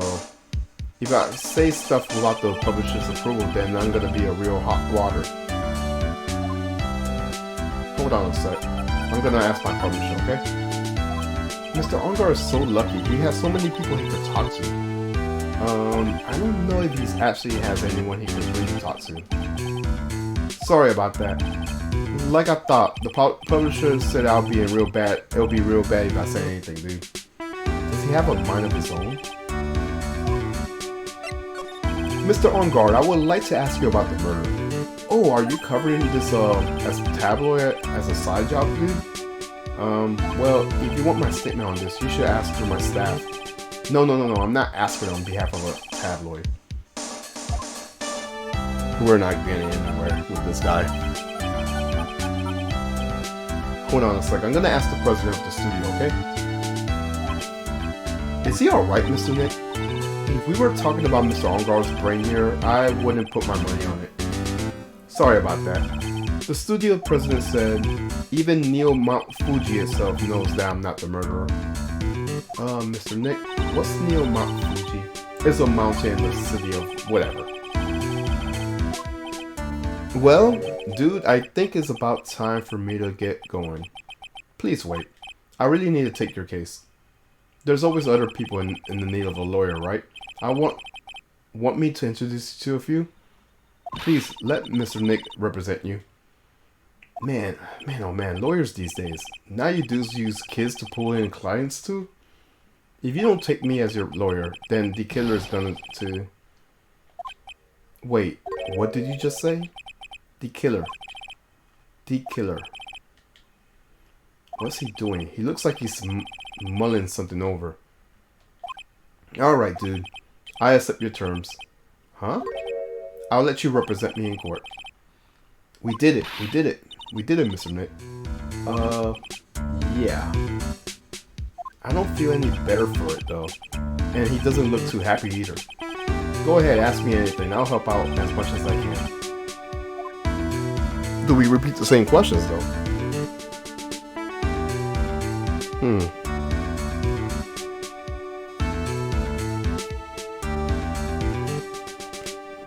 Can you tell me about your activities last night?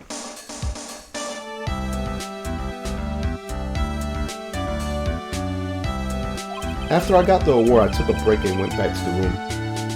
I had a post-ceremony stage show, so I was in my nickel samurai costume.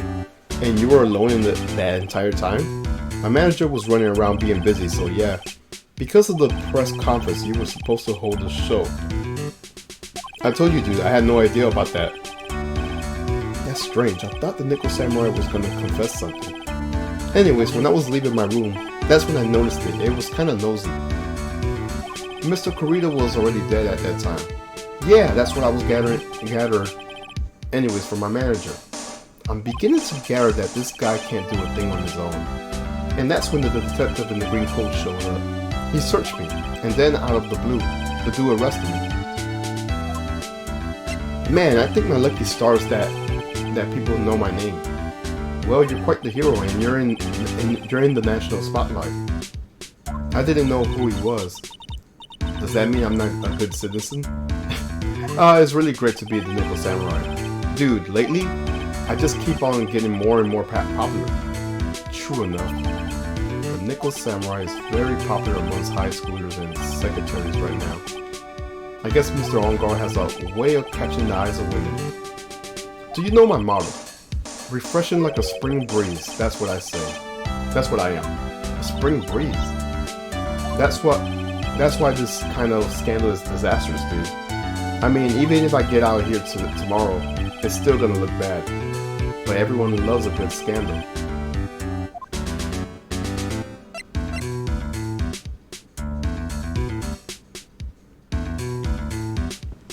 About you and the victim, Mr. Juan Corrido, what sort of...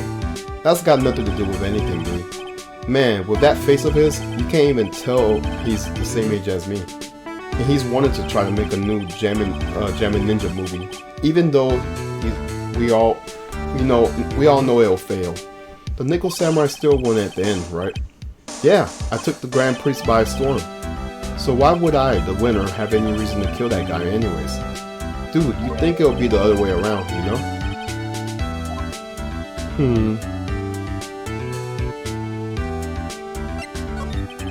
Can you tell me about your activities last night? After I got the award, I took a break and went back to my room. I had that post-ceremony stage show to do. So I was in my Nickel Samurai costume, and you were alone this time. My manager was running around being busy, so yeah. Because of the press conference you were supposed to hold, right? I told you, dude. I have no idea about that press conference. That's strange. Okay. Anyways, when I was leaving my room, that's when I noticed I was kind of noisy. And Mr. Corrido was already dead. Yes. Okay. And that's when the detective in the green... Okay, we read that part.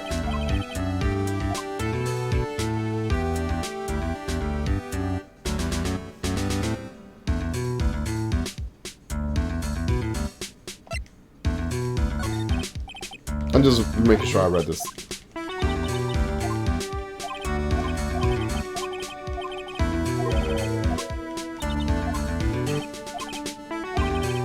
Alright. Charge of murder.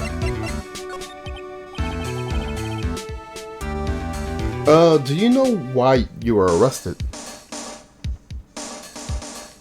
I guess maybe my full body search went badly. Did they find something on you? They found a button for my Jammin' Ninja's costume. From the Jammin' Ninja's costume. A button? I don't get it either. It was caught up in the pleats of my samurai pants of Hakama. Ah. Dude, I really think someone planted it on there. I'm serious. I wonder if that's what really happened. I guess this is all about to get out at him. Mr. Nick? Yeah? Let's ask one last thing. Let's test Mr. Ongars to see if he's really innocent or not. We could do that? Yes. If you use this. Oh yeah, the Magatana. Maybe, yeah. We won't be able to hide any secrets from you, Mr. Nick. I'm sure of it. I get it. Mr. Ongar, I'd like to ask you one more question. Please answer me honestly. What is it, dude? Did you kill Juan Corrida? Gosh. Please put the phone away and answer the question yourself. Alright. Just so we're clear, dude. I didn't kill anyone, and that includes Juan Corrida, okay? Okay, we didn't get no locks. Hey, Mr. Nick. Nothing. Not a chain or lock in sight. Which means it's alright to trust him. Yeah, it does appear that way. Well, at least I could breathe in sign of relief knowing my client is innocent. The trial's tomorrow, right? I'm counting on you, dude.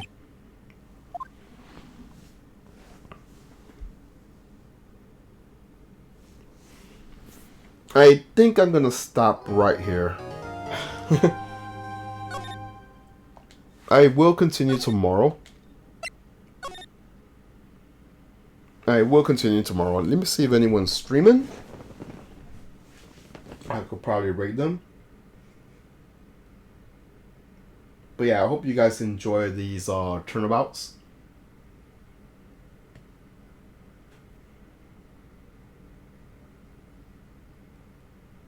Let's see, who is streaming?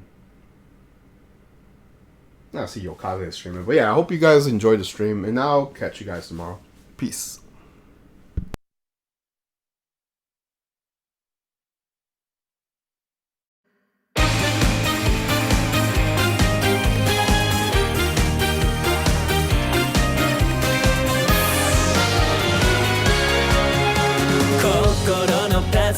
はじけ散って深夜の帰り疲れ切って曲がり角間違えて知らない道に出た生きてゆくことの半分は壁にぶち当たるばかりだ残された